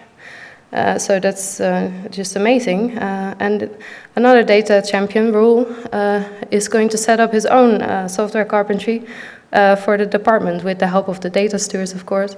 But this initiative is coming from the researchers themselves, so they will make it much more relevant to the departments, etc. And the materials that we'll discuss will be much more department focused, etc. So it's really nice to have these people with these activities. And then I mentioned that they could apply for grants in order to go to conferences. This is an example of a data champion of University of Cambridge, where James Savage went to a conference to talk about his research data management. And that was a great success because everyone was very interested in what he was doing. And he had a great experience in that. And that also increases your visibility and chances for collaboration as a researcher again. So we also have that at TU Delft. So one of our data champions went to a fair hackathon last February with a research supporter from another university. She was working at Delft, but she's now at the Free University in Amsterdam. So that also shows that we're collaborating across universities in these type of efforts. And he's going to give a presentation about this in the next Data Champion meeting, so I'm looking forward to that. And again, Victor, he's very active. He also applied for a travel grant to go to a workshop in I'm not going to try to pronounce that, but anyway, he applied to this travel grant, and he went to a workshop, and he's communicating his experiences back to the department. So that's also a great experience for himself, but also for the department, because everything that they learn will be communicated to the department members. So it's also beneficial for the department to have a data champion. So in terms of what will come up, we will have regular data champion meetings, and that depends on what is required. So these can be centrally organized, and the next one will also include representation from the central board from TU Delft. But they can also be more faculty specific. So for example, for my faculty, we will have a meeting on the policy, just to have even more feedback to make the document more relevant. But data champion meetings can also be subject specific, and we found that especially software is an issue that people are interested in. So they would like a meeting just focused on that, but also qualitative data, which we still have at a technical university. And a continuation of the monthly coding lunch and data crunch meetings, in which they are also involved. And of course the software carpentry workshops. So busy times for the data champions. And here's just a list of where you can find all the information that I just presented to you. And if you have specific questions about the data champions, you can also contact Jasmine, but you can also ask myself now. So I would hereby like to thank you for your attention.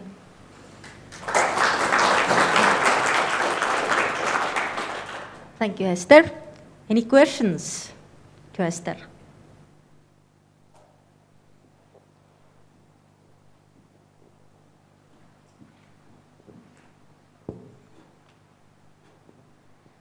Is it sustainable to have PhD students as champions? They go and you lost them, and Victor is exactly this one. Yeah, so that's quite difficult indeed, because Victor, which I just mentioned, is a very active member of the community, and he really drives things forward. But he is indeed in the last year of his PhD, so what we would do when he leaves afterwards, yeah. But in a sense, that's the same with a research group. What will you do when your PhD researcher leaves? So is then research not sustainable? I don't think so. There will also always be more members that will be inspired by these people. And there may be a first-year PhD student that attends one of the meetings or the workshop will get inspired by him and then also enlist himself for the program. That actually happened last March. Where we got another researcher interested because Victor gave the course. So he's not from the same faculty, so I might lose my faculty data champion amount race, but in the end there will still be a new member joining the community. And the way that we're approaching it now is also the community is still growing, because with more interaction you get even more people, and if one department has a data champion and the other one does not, they will look at that champion or that department like, why don't we have a data champion? That's something that you really notice. So then they go look more actively for the data champions. So I think it's a sustainable way, especially because they are intrinsically motivated to do this. It's not like we just point at someone and they have to do it. It's something that they also want. I hope that answers your question. Are they experienced? Some of them are, yes. Some of them are very experienced and some of them are not. But this also offers an opportunity for them to get more experience. So it's both a learning and yeah, it's really depends also per department, etc. Because some departments you see that the whole department already has good data management practices. So then you cannot really compare a champion from that department to another department where they don't do any research data management and they're not sharing their data, etc. So it's difficult to compare expertise because what is experienced for one person can be yeah, very basic level for another.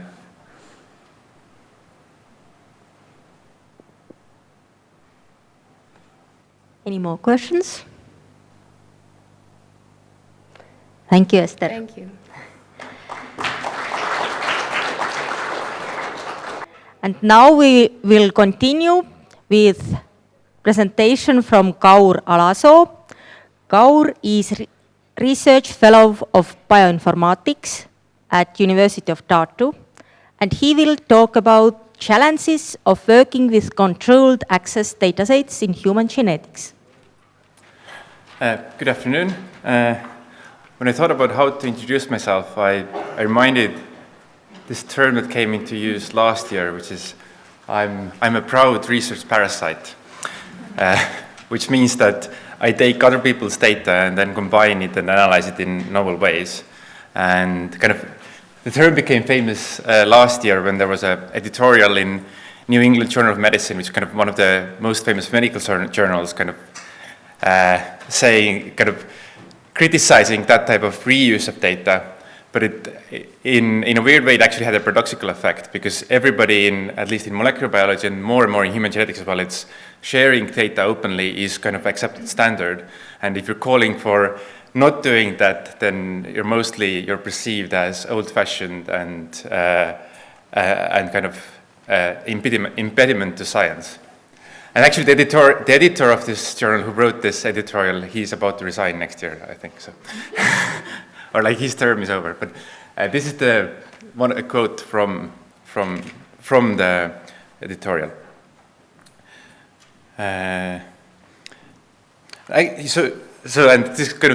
This editorial inspired another kind of movement in the field, which is this Parasite Awards, which is awards to people who reuse other people's data in a unique and novel way. So they have their own website, and it's clearly, I think it's in molecular biology you don't really have to explain the value of open data or like sharing data. It's more about the practicalities, how to do it well. And so actually, molecular biology has a very strong culture of open data sharing. So there are kind of standard repositories in Europe and in the US where you can upload your data. And often actually, so this is genome sequencing data or whatever data from biological experiments. Often these data come from instruments in very standard formats, so it's kind of very good, easy to build a centralized infrastructure for that. And now it's actually often, if you want to publish a paper, it's in many journals in the field, they list this as their policy, that basically submitting data to an open repository is a prerequisite to being able to publish. So it's very much required. Sometimes people get away with not doing it, but it's perceived as kind of hacking the system. You should always publish the data if you can. What kind of makes it, so this is an example from one of my recent publications from eLife journal, where kind of they separately list kind of new data generated in this publication, and then kind of old data from other publications that we have reused. So they kind of list all of the identifiers of the data sets that we've used. But actually what makes it harder, especially for me when I'm very much interested in human genetics and genetic variation between individuals, is that most human genetic data cannot be shared completely openly. That's because you cannot anonymize genetic data. If you anonymize the data, you're basically throwing away the data, because what you care about is their individual level differences between individuals. So you can always, when you have genetic data from individuals, you can always re-identify that person. So you can never make it anonymous, which means that you have to control who can access the data. You have to make sure that this data is well protected, the privacy of the participants is preserved, and kind of the requirements that people gave you, like in the consent form when they participate in the study, that these are met, and also GDPR. So that's, and actually we've now been collecting, on one of the projects that I'm leading, we've been collecting like data from 28 different published data sets, so the 28 different studies, research papers that have published data on human genetic data together with some other traits that are measured. In our case, it's gene expression, but it doesn't really matter what the data is. But we have 28 different studies with genetic data in them, and 2.5 of these studies are open access. Two are open access, and one of them is half of the samples are openly available, half of them are closed access. And that depends on like what consent form did the participants sign when they were recruited to the study. Most of the studies, when the data was collected, the participants did not consent to making all of their genetic information completely publicly available. But they usually did give a consent to make it available for research, and this often it can be shared between different research laboratories, but then the people who will use this data, they have to there's a very strict control on how this data can be used. It can be reused, but there are control mechanisms in place how it can be reused. So it's usually, whenever you want to reuse somebody else's data, you have to write a project proposal, and then a data access committee has to evaluate, does it fulfill the consent requirements of the cohort, and then they will ultimately either give you access or they will not give you access. And there are some data sets that can never be shared. So there are data sets where the participants did not give consent to share the data at all. For example, some really small communities, indigenous communities, sometimes have strong restrictions on data sharing. And sometimes there are cases where you can share the data, you can access the data if you come to our country. We have a few examples from Sweden. There's one data set from Sweden where you can access data, but the data cannot leave Sweden. And we have another data set from Netherlands, which is, I think, collection of like 6 different biobanks where basically you can access data, but you need an affiliation with a Dutch university, and you have to kind of go there to be able to do that, because otherwise it's not feasible otherwise. So, but what about these data sets that you can apply access for? And even for those there are central databases that people use a lot. So there's a NCBI, US has this TB-GAP database where you have the genotype data from different studies in one place, and you can go there and you can write your application, and that will be sent to the owners of the data, and they can then approve or disapprove your application. Europe has a similar system called European Genome-Phenome Archive, which is a collection of, which also hosts kind of human genetic data. The difference is that in the Europeans, in the EGA, the data is in one place, but access to the data is controlled by the data owners individually. So this is very diverse. So if the data is generated by a large sequencing center, then they might have a standard online procedure where you can kind of log in, you submit your proposal, you put in all of the like everybody who will be using the data, and then they have a process where it gets approved. If it's a small like lab from an independent university, then sometimes they only have an email address of the principal investigator, and then you have to email them to figure out how this process works, and then they don't reply to you, and then you email them again and again, and then ultimately you can get access to data. The longest for us was 3.5 months or something. EGA does have a policy in place that if they don't reply, you can complain, and then they will complain, and then they will. So in principle, it can be done, but it's quite heterogeneous. And actually, even in the US, not everybody uses this TB-GAP. I think this National Institute for Mental Health has their own database where they keep the data, and it has its own processes to apply for the data. This is one of the places where we haven't got any data yet because the process is a bit too complicated. I haven't been able to take this 3 weeks to kind of prepare the application. They want like a cover letter and a CV in an NIH format and kind of all of the different paperwork. But then if you fill that, you will usually get the data in the end. So this is so the overall process is this is called controlled access. So the process is something like this, where you first have to prove that you're affiliated with a research institution. So you have to prove that you are a researcher, usually a kind of university employee or something like this. You have to prove that you're qualified to do the research, and then you have to kind of prove that the research that you're planning to do is compatible with what the owners allow you to do with this data. It has to be compatible with the consent that the participants have given. And then it also has to fulfill all of the ethical requirements, if there are any that you need to do. And then they will charge the proposal.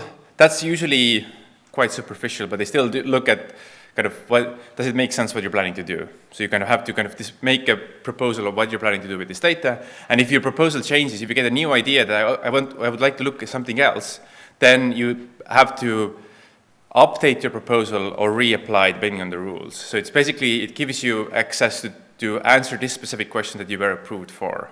And you can't, you're not allowed to ask other questions from the data. And then you have to demonstrate that you're able to fulfill privacy and security requirements for the data. And then eventually somebody has to sign the application. And who signs the application is sometimes really tricky to find out. Like who has to sign the application. Sometimes it's the principal investigator. Sometimes it's the head of the institute. Sometimes it has to be sometimes somebody from the grant office, and it's quite messy. And so this is an example of how this works for dbGaP. So this is from a blog of a company that also works with kind of curating and making public data available. So they had this kind of blog post about like 100 simple steps to get access to data from dbGaP. So that first, and actually this is exactly what I had to go through when I was applying for access for the dataset to University of Tartu. First, you need an account in this ERA Commons system, which is a US kind of NIH-specific system that you need an account in there. To get an account, university has to have an account. So I had to find out who has the authority to make the account at university. Turns out it's grant office, if anybody needs to know. And then they need this TONS number, which is an unique identifier for any organization in the US. If you don't have that, you have to apply for that. And then, once you've done that, you can write your proposal. And then you submit your proposal to a data access committee, and then it takes between 2 to 6 weeks to get access. Then you can download the data, and then you can do your research. And sometimes you get access, sometimes you're declined. In our case, I think most of the cases most applications have been successful. We had few that were rejected. The first one was this Swedish example where they said that basically the data will not leave Sweden, so we couldn't use it. There was another one from here was a Japanese data set. They basically said they can't share the data. There were few that said that they would share the data, but they will not allow it for the application that we have in mind. So we wanted to share some summary level data, not individual level data, but some summary results from the data, and make them public. And the data access committee decided that this is not allowed according to the current rules, but you can try again after 9th of May because NIH is changing the policy. So we will try again.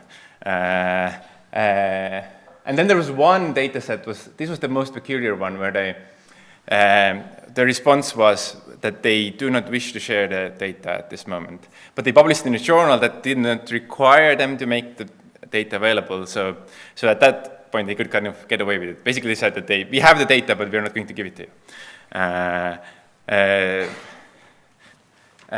But this is quite rare. I think it's really most of the time, if the researchers are able to share for technical reasons, they would share. So we've been talking about fair data today quite a bit, and then there are these kind of 4 components to fair data: findable, accessible, interoperable, and reusable. And then I thought about like where do we stand in kind of human genetics and molecular biology with this respect. So I've kind of highlighted with green things that I think we're quite good at as a community. So most of the data sets are in kind of trusted repositories, and they have persistent identifiers. So most of the time, if you're talking about a data set, you can kind of uniquely refer to that we are using this data set. So that's there.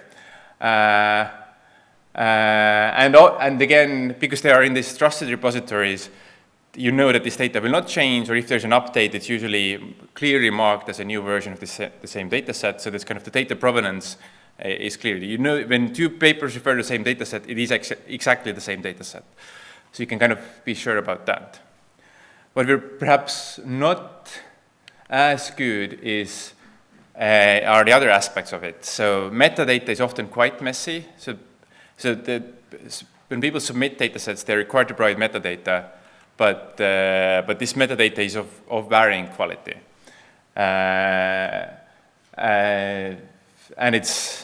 And often basically almost all of the cases, you kind of have to manually check, do these things make sense, and look for like typos and things like that in there. But it's often you can still, as a human, you can figure out what the data is about. It's not machine readable, but you can kind of figure out what it is about most of the time. So it's kind of, we don't have this formal, accessible way of annotating the metadata. And I've said this clear uses licenses is a problem because the data is in a repository, but then you really have to kind of contact the data access committee to actually find out what you can do with the data. So the data is there, but it's not really clear what you can do with it, unless you write your proposal, send in all of the full application with your CVs and stuff like that, and then they tell you that we don't allow this type of application. So how can we improve?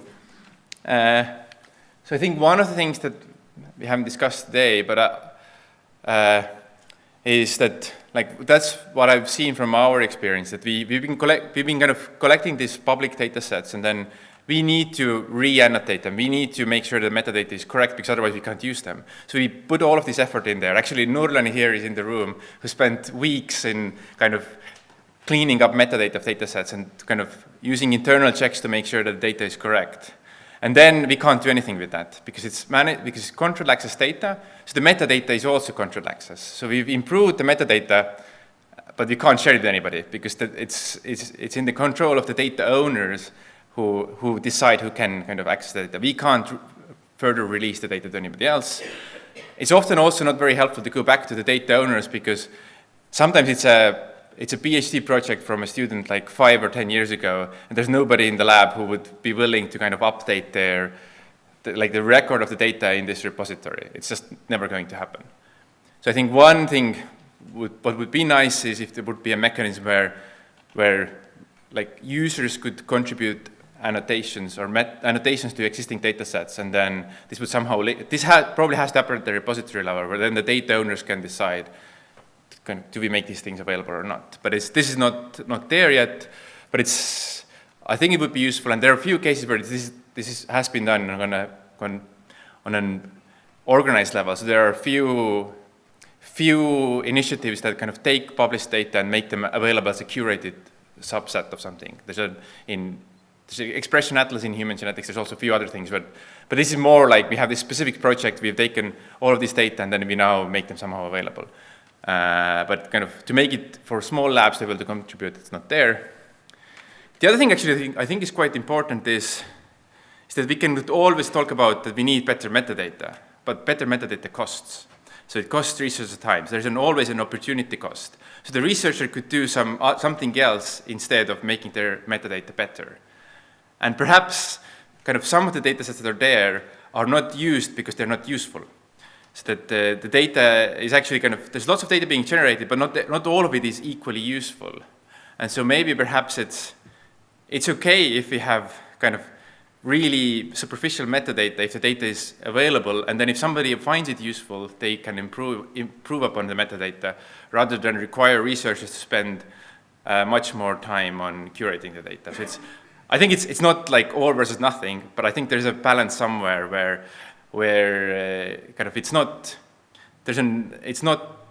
always useful for the researchers to spend a lot of time in curating their data.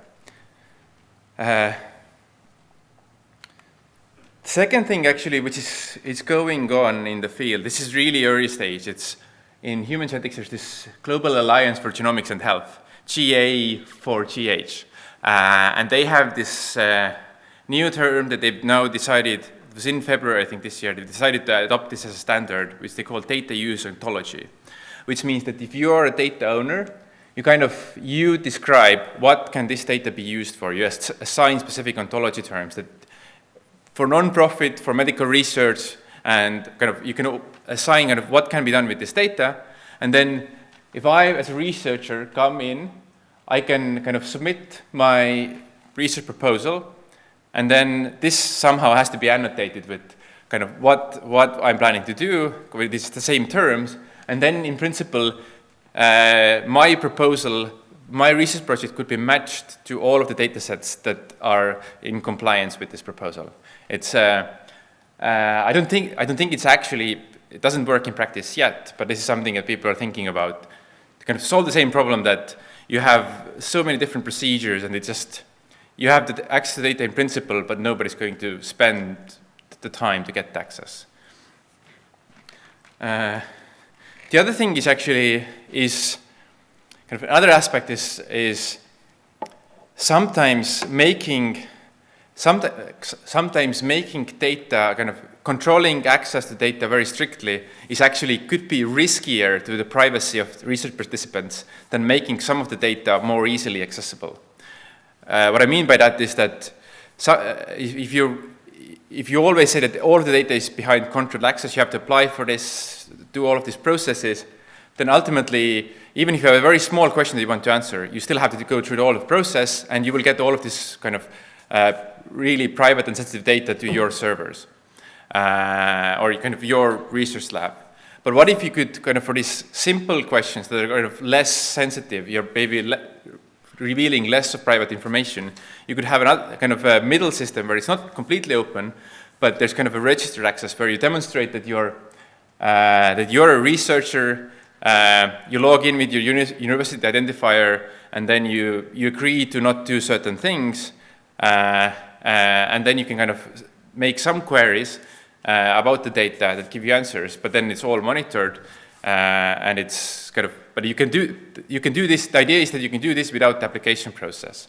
So if you want to ask about some summarizable data that you don't want to make it public, but you would allow, for example, researchers, or in this case they have also clinicians. Clinicians could, for example, ask, I have this patient with this genetic mutation, how often do we see the same mutation in the Estonian biobank? They could ask this question with this system without having to get the whole biobank data into their hospital, which is not feasible. And so finally, I'd like to thank the University Grant Office for helping me negotiating all of these data access agreements, and then sending all of the agreements to lawyer to review. And fortunately, yeah, so they've been really helpful in setting up this, getting access to these data sets and learning how this works. So that's all that I have now. Do you have questions?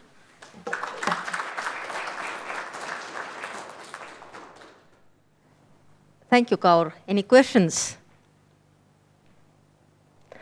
Not at the moment. Thank you. Oh, sorry.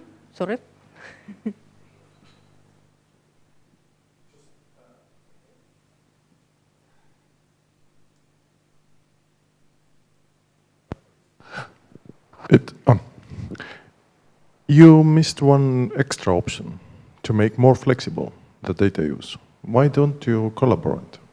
Because if you have collaboration, frequently data management is much easier, instead of being a parasite. You mean why don't we collaborate with the original researchers instead of asking for their data?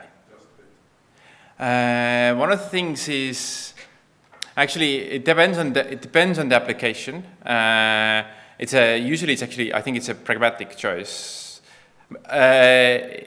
And in the data that we're working with, this is often a data set generated in the lab 5 or 6 years ago.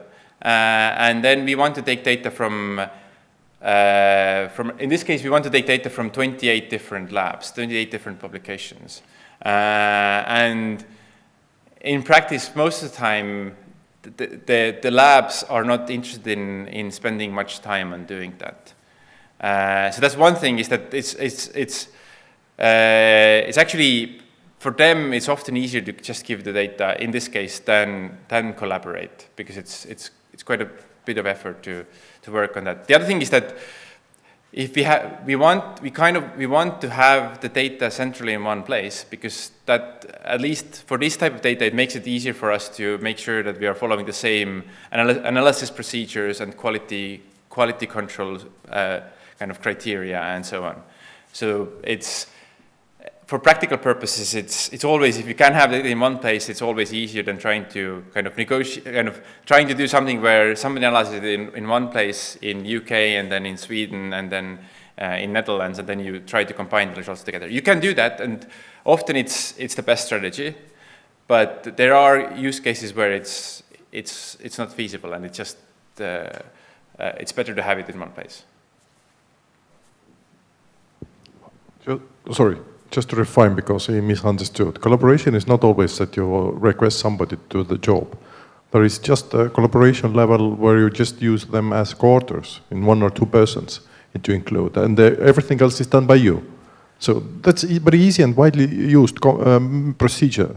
It's very nice thinking that everybody needs papers. It's an excellent question. It's a really I think it's a very hotly debated issue in the field, and different fields have different practices. And often, I think actually, if you look at human genetics, discovery, if you're looking for discovering genetic variants associated with diseases, then that's actually mostly how it's done. That everybody has their own data, their own patients, and then they combine it, and all of the people are co-authors. In molecular biology, it's more of an agreed standard that the data is a research product, and so it's so once you publish the paper, the data should be available, and then when you use the data, you cite the paper. You cite the paper as you got the data from there. So that's the community standard in molecular biology. The other thing you could think about, what about software? If we develop software to do some kind of analysis, should everybody who uses our software, should we be co-authors on all of the papers? And I think it's not sensible. But I know that I think some people think differently.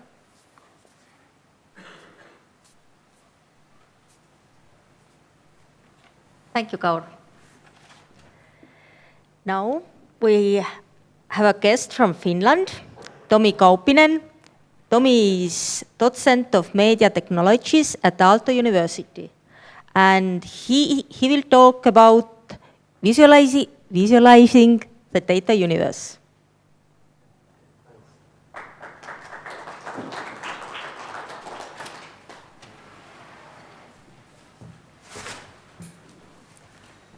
I'll set up, it takes like 30 seconds. So if you stand up and talk to your next neighbor, what is data universe? Data universe. 30 seconds, sorry, time. Just a small exercise. What is data universe in your mind? What do you expect?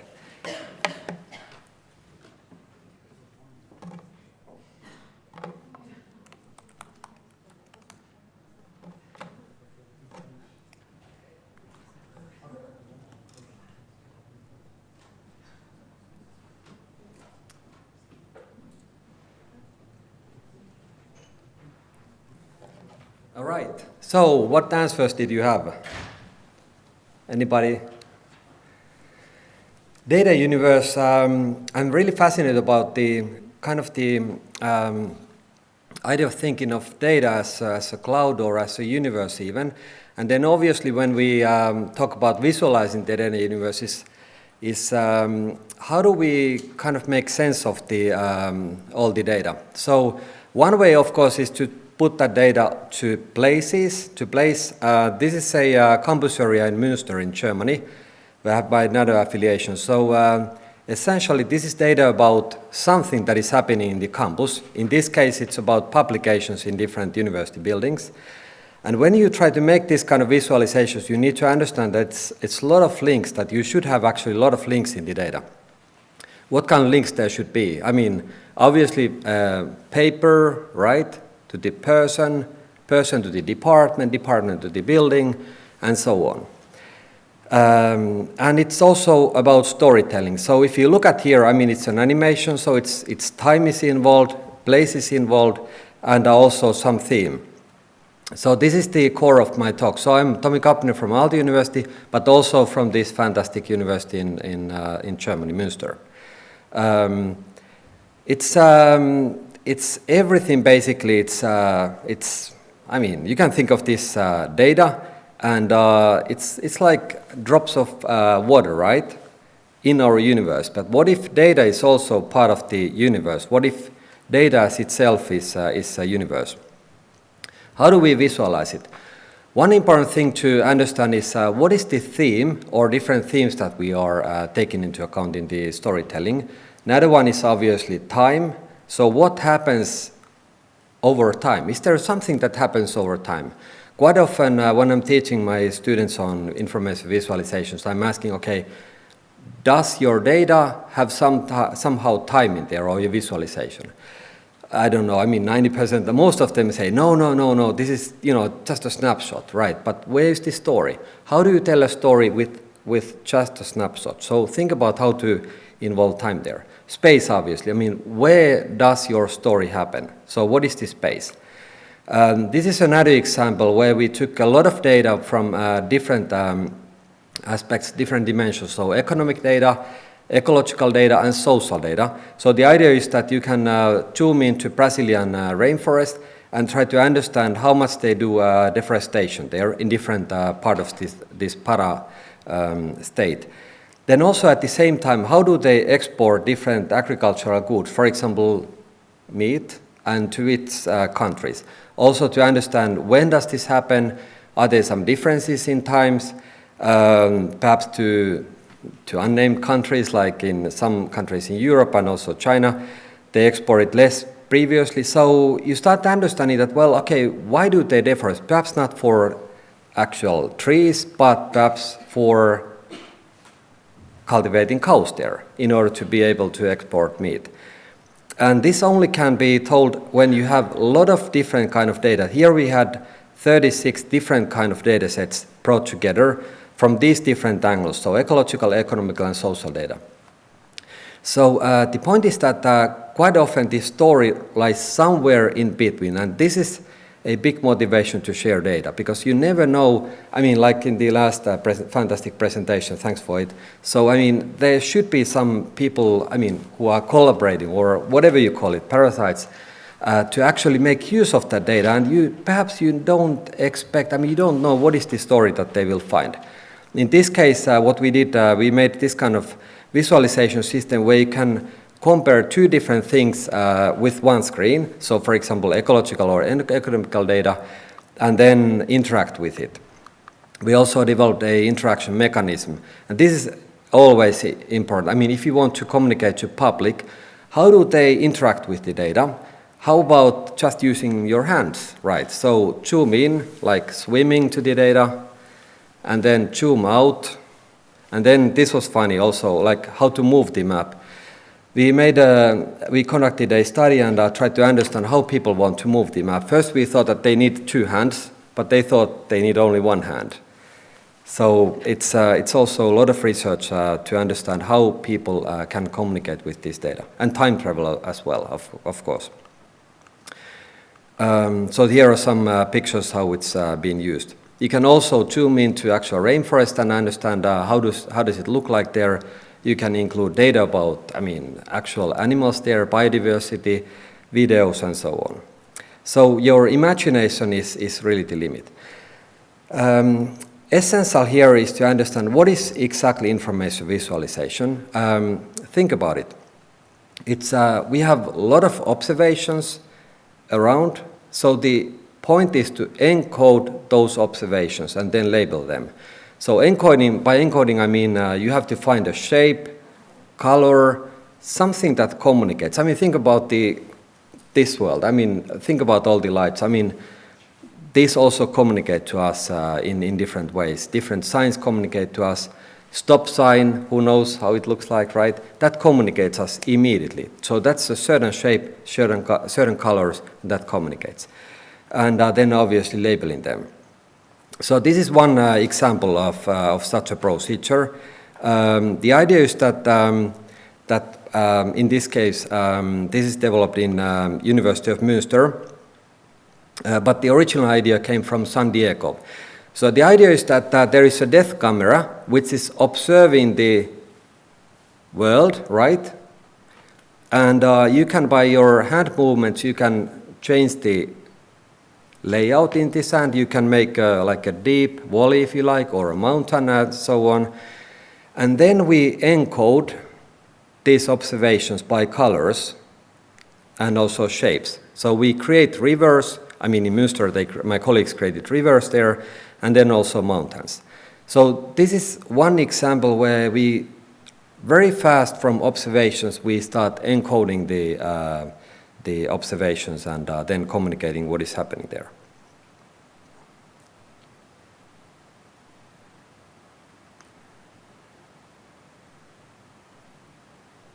It's pretty nice. I mean, it's not just for children. I mean, isn't it? It's super, super nice. And this is just one example, but what if we could, take any of our data and then similarly be able to communicate with that data with our bare hands and also perhaps add new layers there and so on. So if you look at any information visualization, really look at the value, look at the insight it can bring you. I mean, do you understand something better than before? And if so, then it's valuable information visualization. There is a lot of examples, I mean, how to bring insight. So for example, this is, perhaps we can reload this one in order to,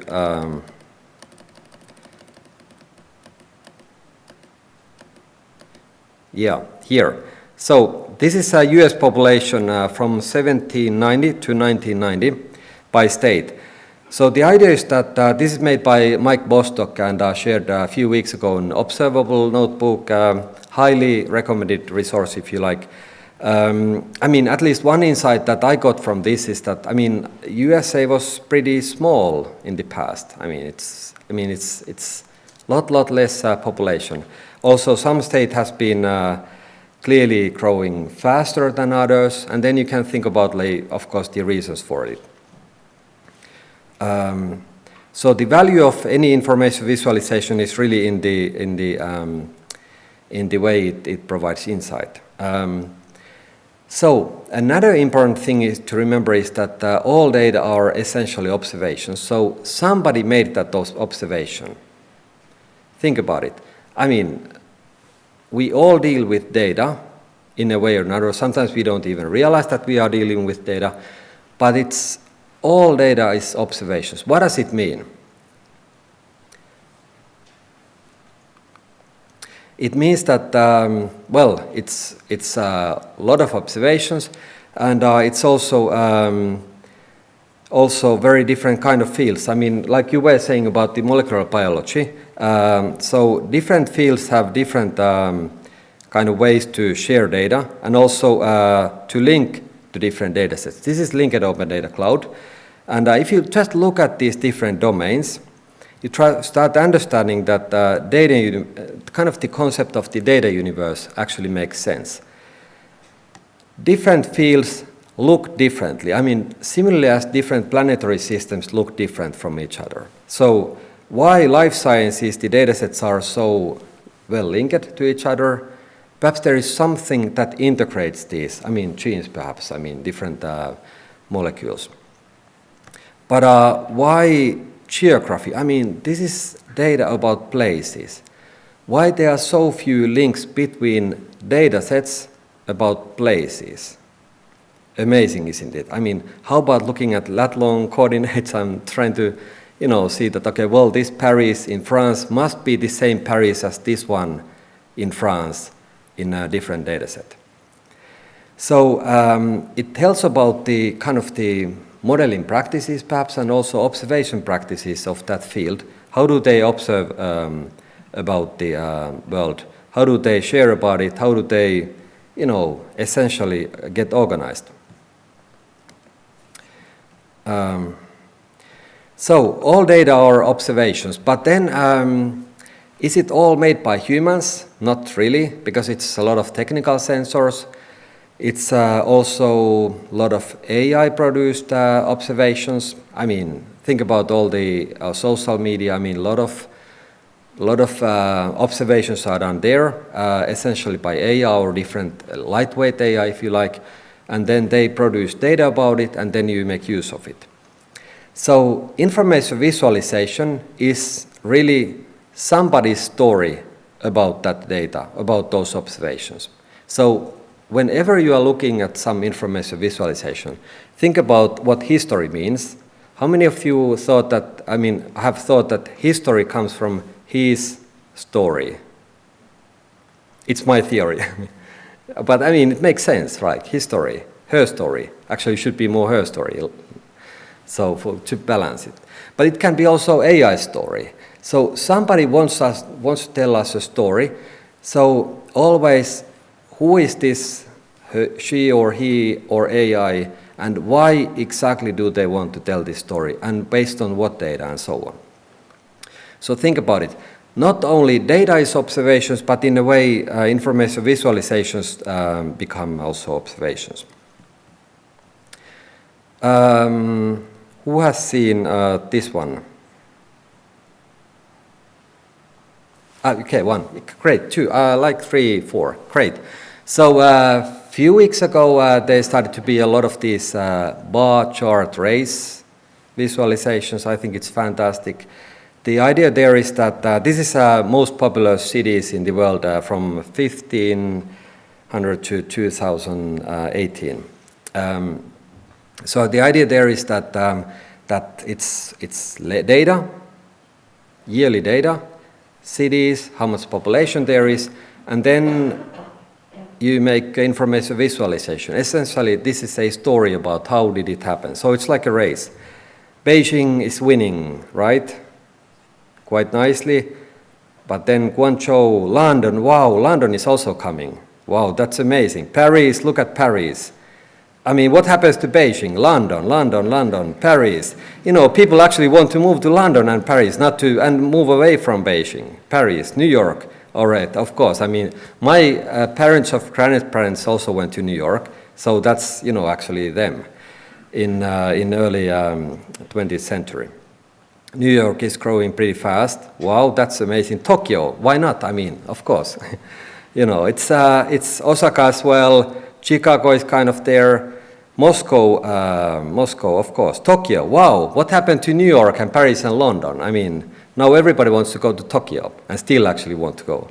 So it's amazing, isn't it? How you see with this kind of phrase, how Asia, the role of Asia has been growing in the past few years. It's Tokyo, Delhi, Shanghai, Beijing, Mumbai, and then some other places on the earth. Sao Paulo, Mexico City. Where is Paris? Where is London? Those disappeared. The nice point here is that it's really about data. So if you happen to have some data where you have essentially something like here places, and then you have some data over the time, years, months, anything. Then you have some values, like in this case population. You can pretty easily make in observable notebook a similar kind of bar chart race. You just reuse some data set, you make your own story with an existing method. You don't have to, but what if you do? Then, it's, I don't know, recognition. There were some incentives as we heard in the previous talks. Look at all these information visualizations. It's still quite rare that you see this kind of examples where you can actually see all the data that is behind the visualization. Quite often information visualizations are just static images, not even animations, but if they are animations, it's a video, YouTube video if you like. And then we ask similarity questions like concerning data sets. What is the purpose of this visualization? Similarly, as we might ask about the data as well. So if data are observations, what is this information visualization that was done with the data? Also, why don't we share with this kind of transparency badge, what is the estimated time? I mean, if you look at the visualization, how long does it typically, or on average, or I mean, some variety as well, how much does it take for a person to understand something based on the visualization? Does it take like few minutes? Does it take 1 hour? How much? Also, I look at the visualization. Can I trust it? I mean, is it really provided by some organization I trust? Is it provided by some people or some persons that I trust? Who has made this information visualization? I mean, look at all the memes in social media. I mean, you look at them and then there is a message and then people share them, school children share them, and quite a few people actually believe in them. And then, well, I mean, can we actually trust this? And of course, source data sets. Quite often we don't see anything about the data completeness.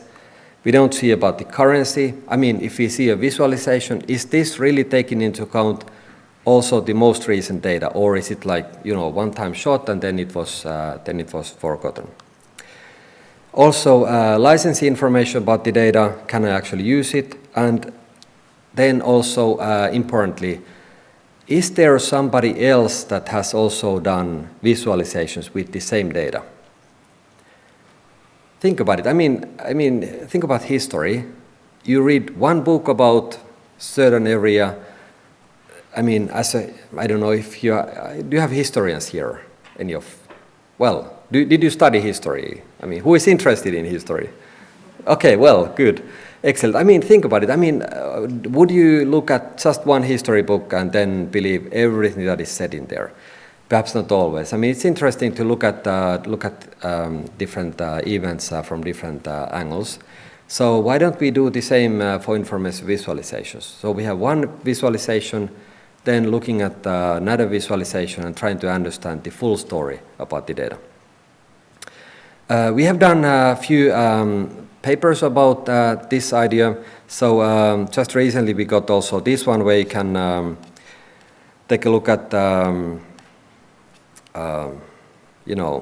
our discussion about this transparency patch, but also what we did in this particular paper was that we looked at how people look at visualizations and whether we should provide also the data as such to the people so that they could actually see where does this visualization come from, what is exactly in the data. And seems that people prefer to actually get also the data. So I'm of course a big fan of visualizations and I do them myself, but we have to be also critical ourselves that, okay, well, sometimes it's perhaps better to provide both, really the visualization and the data as well, and sometimes perhaps just the data, who knows. So to summarize for the panel, before the panel discussion, and of course feel free to ask any questions. I have tons of other examples as well. So I strongly believe that value of information visualization is in the insight it can bring. So does this visualization tell me something? Can I trust it? Have somebody else used it, and who actually made it and for which purpose? So is somebody trying to tell me a story that I don't want to buy? And then also think about this. I mean, for me, at least it took some time to understand that all data really is observations. I mean, it's really somebody has observed the world, or a technical sensor has observed the world, or some machinery, AI, has observed the world, and then produced me this data, or some process. And also, one thing to understand that there is already a lot of open data, a lot of observations, a lot of closed data as well, amazing amount of observations, and then the question is, how do we understand even a fraction of what is going on in the world? Should we also look at data as a universe, rather than just visualizing some data sets and trying to understand, do we have a balanced picture? I mean, do all fields produce data in a similar fashion as others? And I would say no, they don't. So perhaps if we look at data, we perhaps find even some laws explaining how the data universe works. This was brought up by Frank van Harmelen from Amsterdam in his famous keynote in 2011, I think, kind of the request to look at laws in the data universe as well. Also, observations are done by humans, but then not always, quite often also by basically technical sensors or by AI. So, I mean, I don't know if there is a temperature sensor here in this room, but if there is, that is providing a lot of data. In Münster, I'm collaborating with one project called Open Sense Map. They have produced so far billions of observations with the 3,500 sense boxes around the world. It's a lot of data, but who will make sense of all these observations? So information visualizations are stories. Somebody told that story, and then it's really up to you to think about whether you just take this story as granted, or whether there is something that you would like to see from different angle. So we can observe and visualize, and we can interact with data universe. I think we have quite a lot of data already. We have quite a lot of tools as well. We have also a very nice community in the data visualization to interact with and collaborate as well. But then, well, let's see where this will bring us. Hopefully, at least to more insight about the world. I would hope so, and also perhaps some insight that helps us to action, to actually be active. Think about climate change. I mean, where are visualizations that tell us what should we be doing? And also perhaps politicians sometimes. We have elections in Finland in a few weeks, and let's see. I actually asked in the previous election, I asked quite a few politicians in market open squares, they were browsing around, if they know about information visualizations and analysis. Not a single one said yes. We have some work to do. Let's put it this way.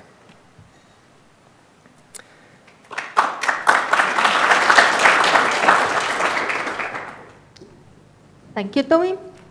Any questions?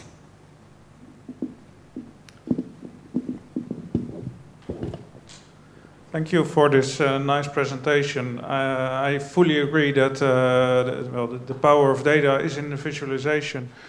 I have a question about you mentioning the combining different fields.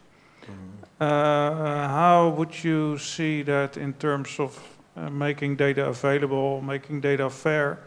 Because if you make data fair, it depends whether you would like to share it with your colleagues around you, with your colleagues in the same field, or with other disciplines. That makes quite a difference.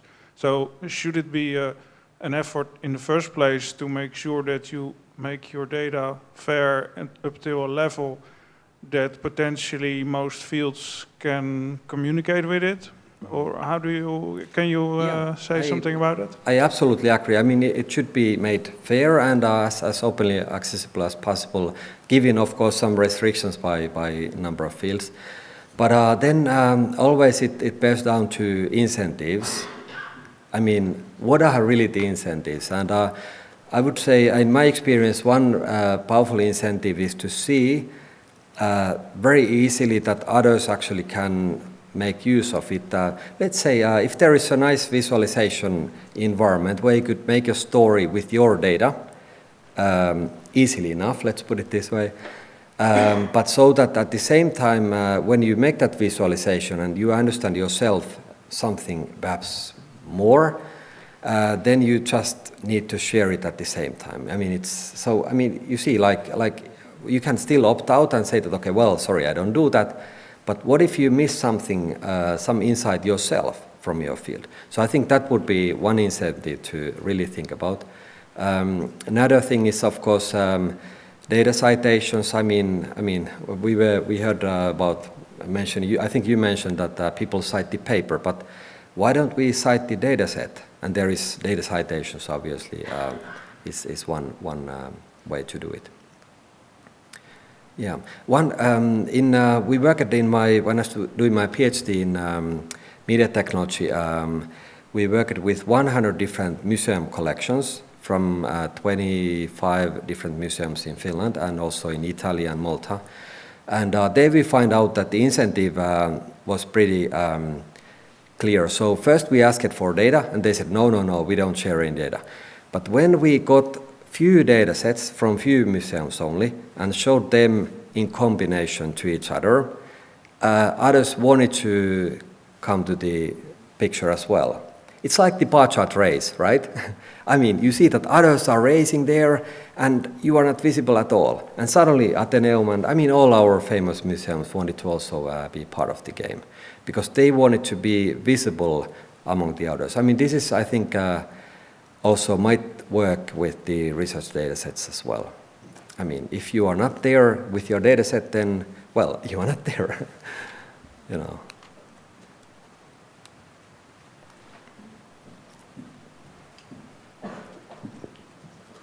Thank you for your inspiring presentation.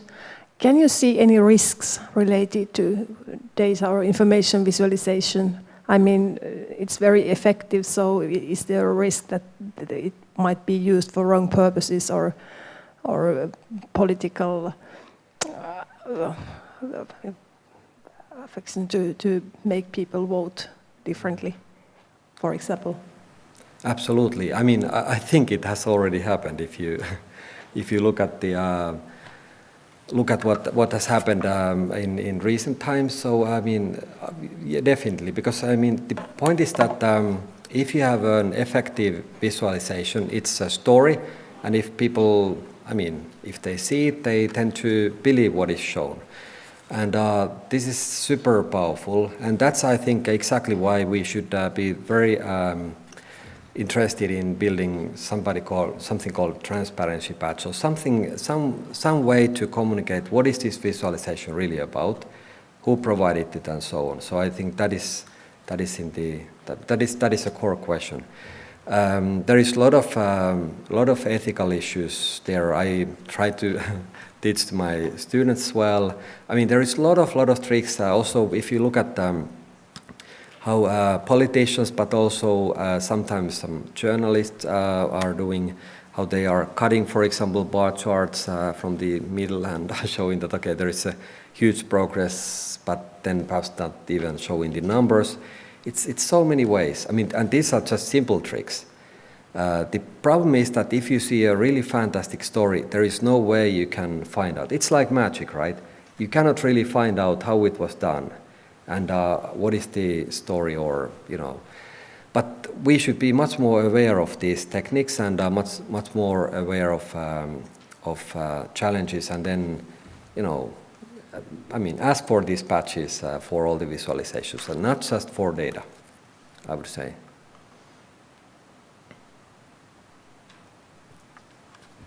Thank you. Let's thank Tommy again. And now we have some time for a little discussion. I ask all presenters on the stage, and the discussion will be led by Kaur. Thank you.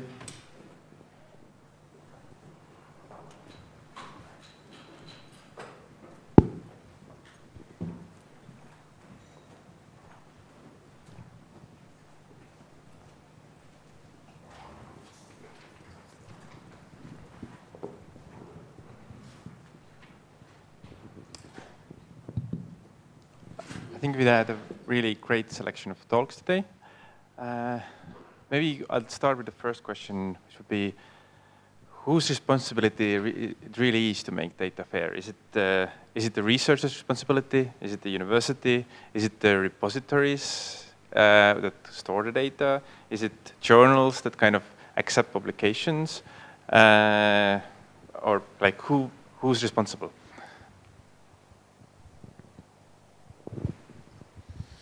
To my opinion, it is a shared responsibility from all the involved bodies, and so the researcher maybe should do the work, but the supporting staff in the university and at the repositories, and also from the funder side, should all go in the same direction to make it all work.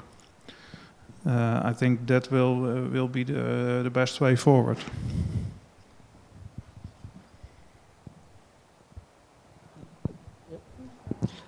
Yeah, actually, I want to just agree, because if there is a social contract that we need to make the data fair so that it makes sense to invest time and effort into that, then the next step is to agree on or decide how that can be actually implemented. So it can be like financial means, it can be like filters for publication, it can be whatever else. But I mean, the idea that the data must be reusable and fair, it's a kind of common contract. If everybody agrees, then that means that responsibility is shared. Yeah, I don't think there's a lot of discussion on this question. I'm sorry, I also agree. Okay. Yeah. So maybe another question would be, I think you mentioned this social contract, and I think we just got this excellent question beforehand as well, is like, we all need papers. And so it's, but actually I think we don't really need papers. We can't buy food with papers. What we need, I think what we need is some type of recognition that can be used in grant applications and like promotion decisions. And perhaps fair data, even though we all talk about it's very important, maybe it's not recognized enough, and in that sense that it kind of to provide incentives for researchers. That's absolutely true, and I think there are two ways. There are incentives from the funders, but then there is also this open access on open science movement from the researchers' side. So the ground level movement that researchers want to make their data free and want to open up science and research. But how do we convince them, or like how do we demonstrate the value of open data or open science? I think everyone is convinced that it's a good thing because people like to reuse other people's data and like to look into how they've done that. It's more of the convincing them to take the time to do it themselves, which is indeed the issue here. And there you indeed already touched upon the biggest issue that we have right now. There's no recognition for this because we focus on the publications. And yes, it should be changed, and that's also a shared responsibility in the sense that researchers should get more upset with funders and how they are judged. So they should sometimes scream a little bit louder, and funders should definitely, they are the driving change behind this because they're behind the money, so they should adjust the requirements and just include fair data principles, research data management, opening up the research. It's up to them to change it. But also the researchers should change because they're also in committees, in funding bodies, etc., and in the journal. So again, shared responsibility, but I hope that funders will take major steps in the upcoming years to change this. Yeah, I think there is a large gain in making reuse of data more rewarding. What you see now that it's much more attractive to write a research proposal and do data collection or field measurements or laboratory experiments, rather than saying I write a proposal to reuse different existing data sets and draw new conclusions from that. So I think also if it is more rewarding also from funder perspective and from a societal perspective, that reusing and making more value from existing data that can also be a drive for making new data available in a better way. Yeah, so I liked your slide on the Parasite Awards because that is also demonstrating how we see reuse of data sometimes, that you're parasiting, which is, that's just not true. That's how science works. You build upon previous work and you build further. So how is it parasiting in a sense? But I do like the setup and yes, your presentation. So. I think there is a need for more transdisciplinary research, where it's like even in the funding call they would be saying that, okay, well, you have to include at least 2 or 3, 4, 5, 10, 100 different fields. And obviously if you don't have any data from those fields, you cannot just simply do that research. So that might be one way. And of course then contributing to this transdisciplinary research as a researcher, then you should be rewarded by data citations, as we were talking earlier, for example. Or funding, I mean. Of course, from the researcher's point of view, it's extra work, and then if you are taking 2 years to collect your data and then someone else is reusing it, you must be somehow rewarded. And that's the incentives that can come from the up or down.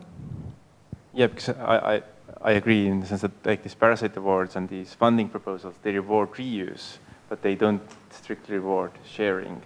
It kind of, from a like the data generator perspective, it can still seem that it's more worthwhile for me to keep this data set, like for me for the next 3 or 4 years, so I can get these 2 more publications, than have like 100 people reuse my data and then providing data citations, because it's, I think in some fields we're moving towards that is really valued, but I think perhaps it's really important to kind of demonstrate that this is valuable. Like you mentioned this museum example, that once you got like 3 or 4 museums in, the others saw that there's actually value in putting the data together.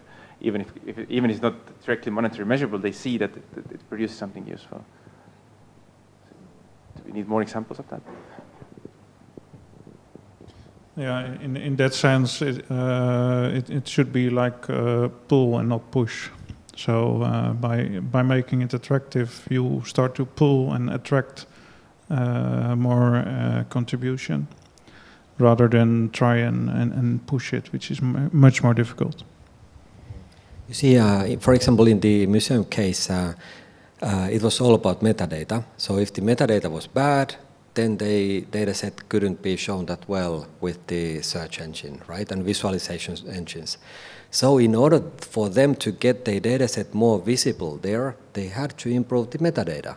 I mean, that's an incentive. So instead of asking like, okay, well, please share your data openly, please put there's some metadata, how about saying that, okay, well, if you do that, then your, work is much more visible. That's a completely another incentive. Also, then perhaps, how about if you improve your metadata and open it up, then you can see who else has been doing research related to that field.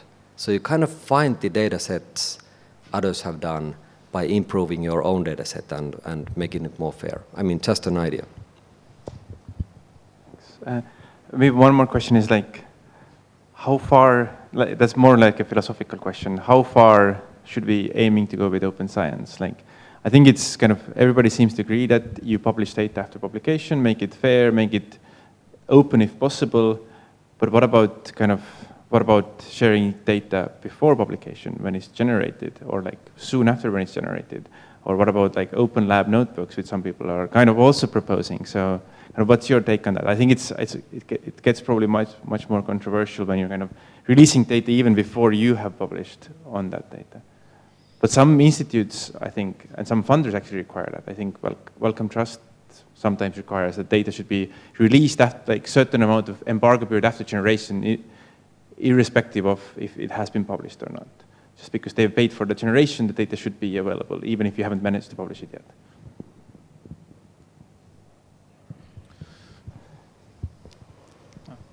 Yeah, I think it is a good way forward to publish data as soon as possible, but that is only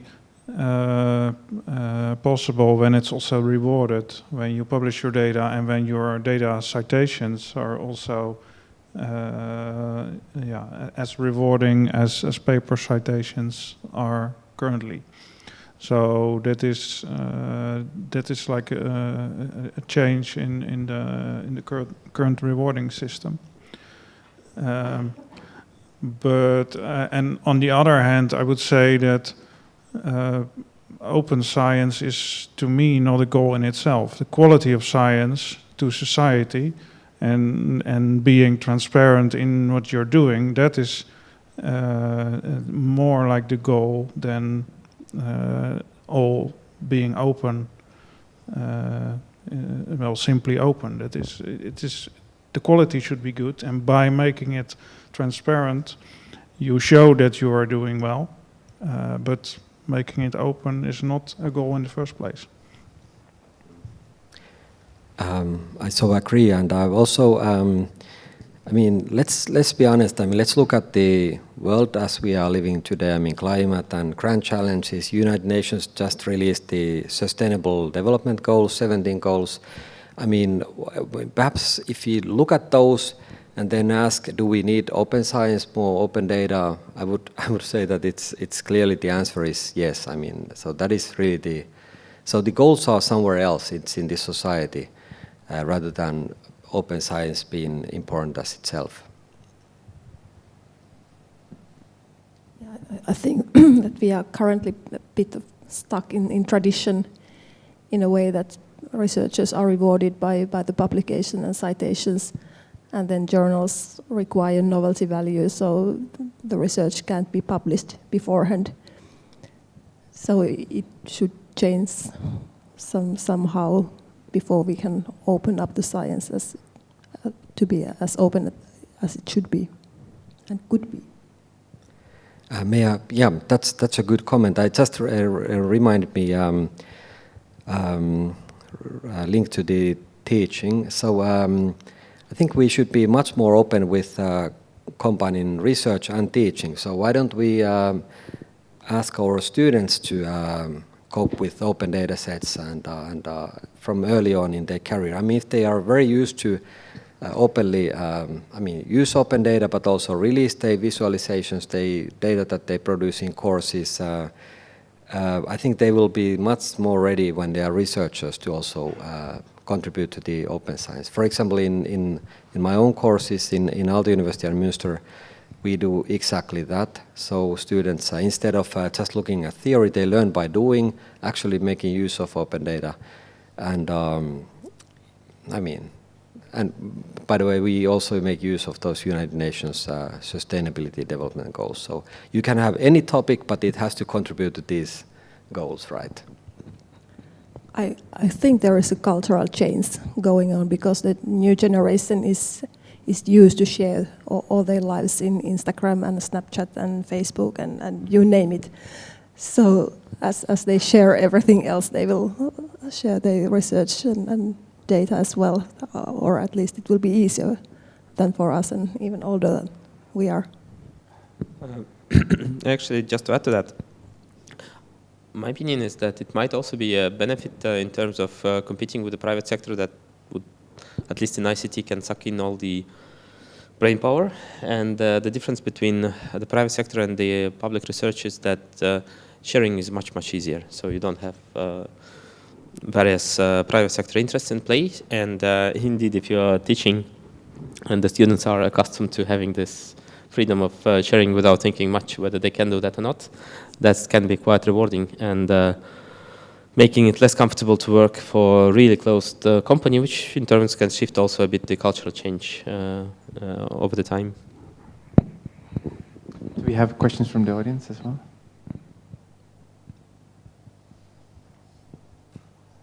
So, okay, maybe I'll ask one more about what can we do as a kind of, how can we support it? So what are the kind of the missing links in supporting? Is it really only just incentives, which is hard to change individually, or is it also about skills and training that's missing, And at what level should that happen? Should that happen at the kind of country level? Should it be international kind of like organizations that promote certain type of training? Should it be really department level? So kind of where is the support most needed to get more fair data, in addition to these incentives which you talked about? I think at the university level, in the sense that it's very general skills in a sense that you can spread across the disciplines in order to make your data more fair or open. So I think more support in terms of that is required. And it will make it easier for people to manage their data and to open it up once you know the drill. Because if you go back to previous research and you have to dig up all your previous documentation, it is a lot harder to do than if you've documented it properly from the start, and then you can just basically almost upload it when you publish the work. So if you do it right from the start, it becomes a lot easier. So yes, support is definitely needed, yes. I think every level should be involved somehow.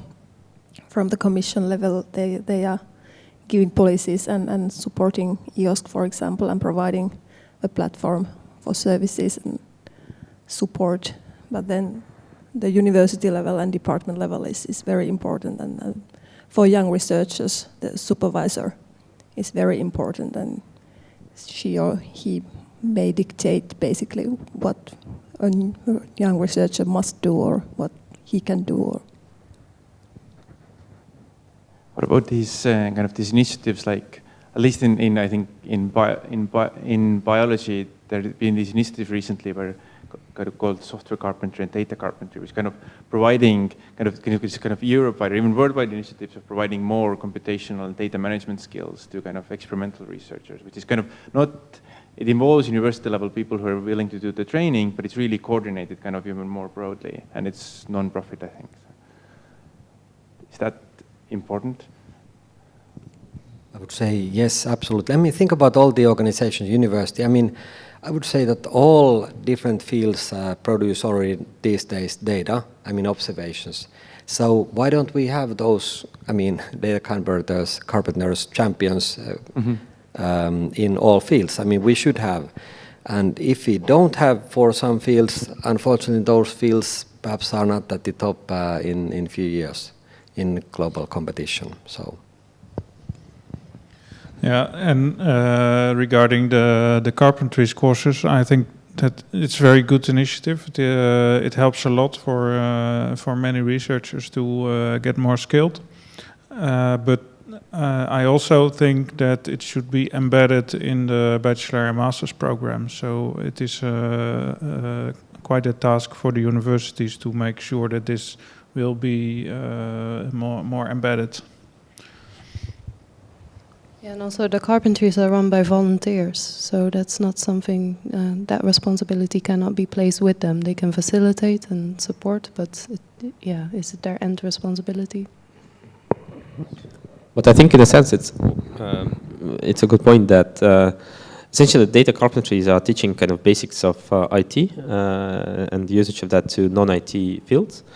And the IT in itself is maybe not so useful, but the fact that with digitalization you can simplify and automate a number of processes that are quite expensive, which kind of allows to open up the data in a way that doesn't actually need a lot of resources, just by maybe changing a bit the process, is a somewhat low-hanging fruit in how to approach to improve the FAIR score, or whatever will be the name tomorrow, for at least certain domains.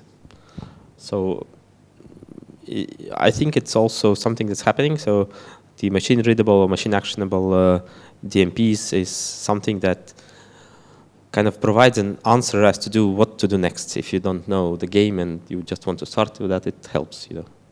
So I think that's kind of a way to go forward, probably.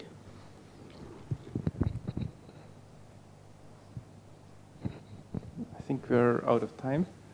Thank you for this. Thank you for the discussion, and thank you all for coming. And I think there will be some last words, I assume. So now there will be. Thank our presenters once again. And thank you for being with us. And see you tomorrow at workshops.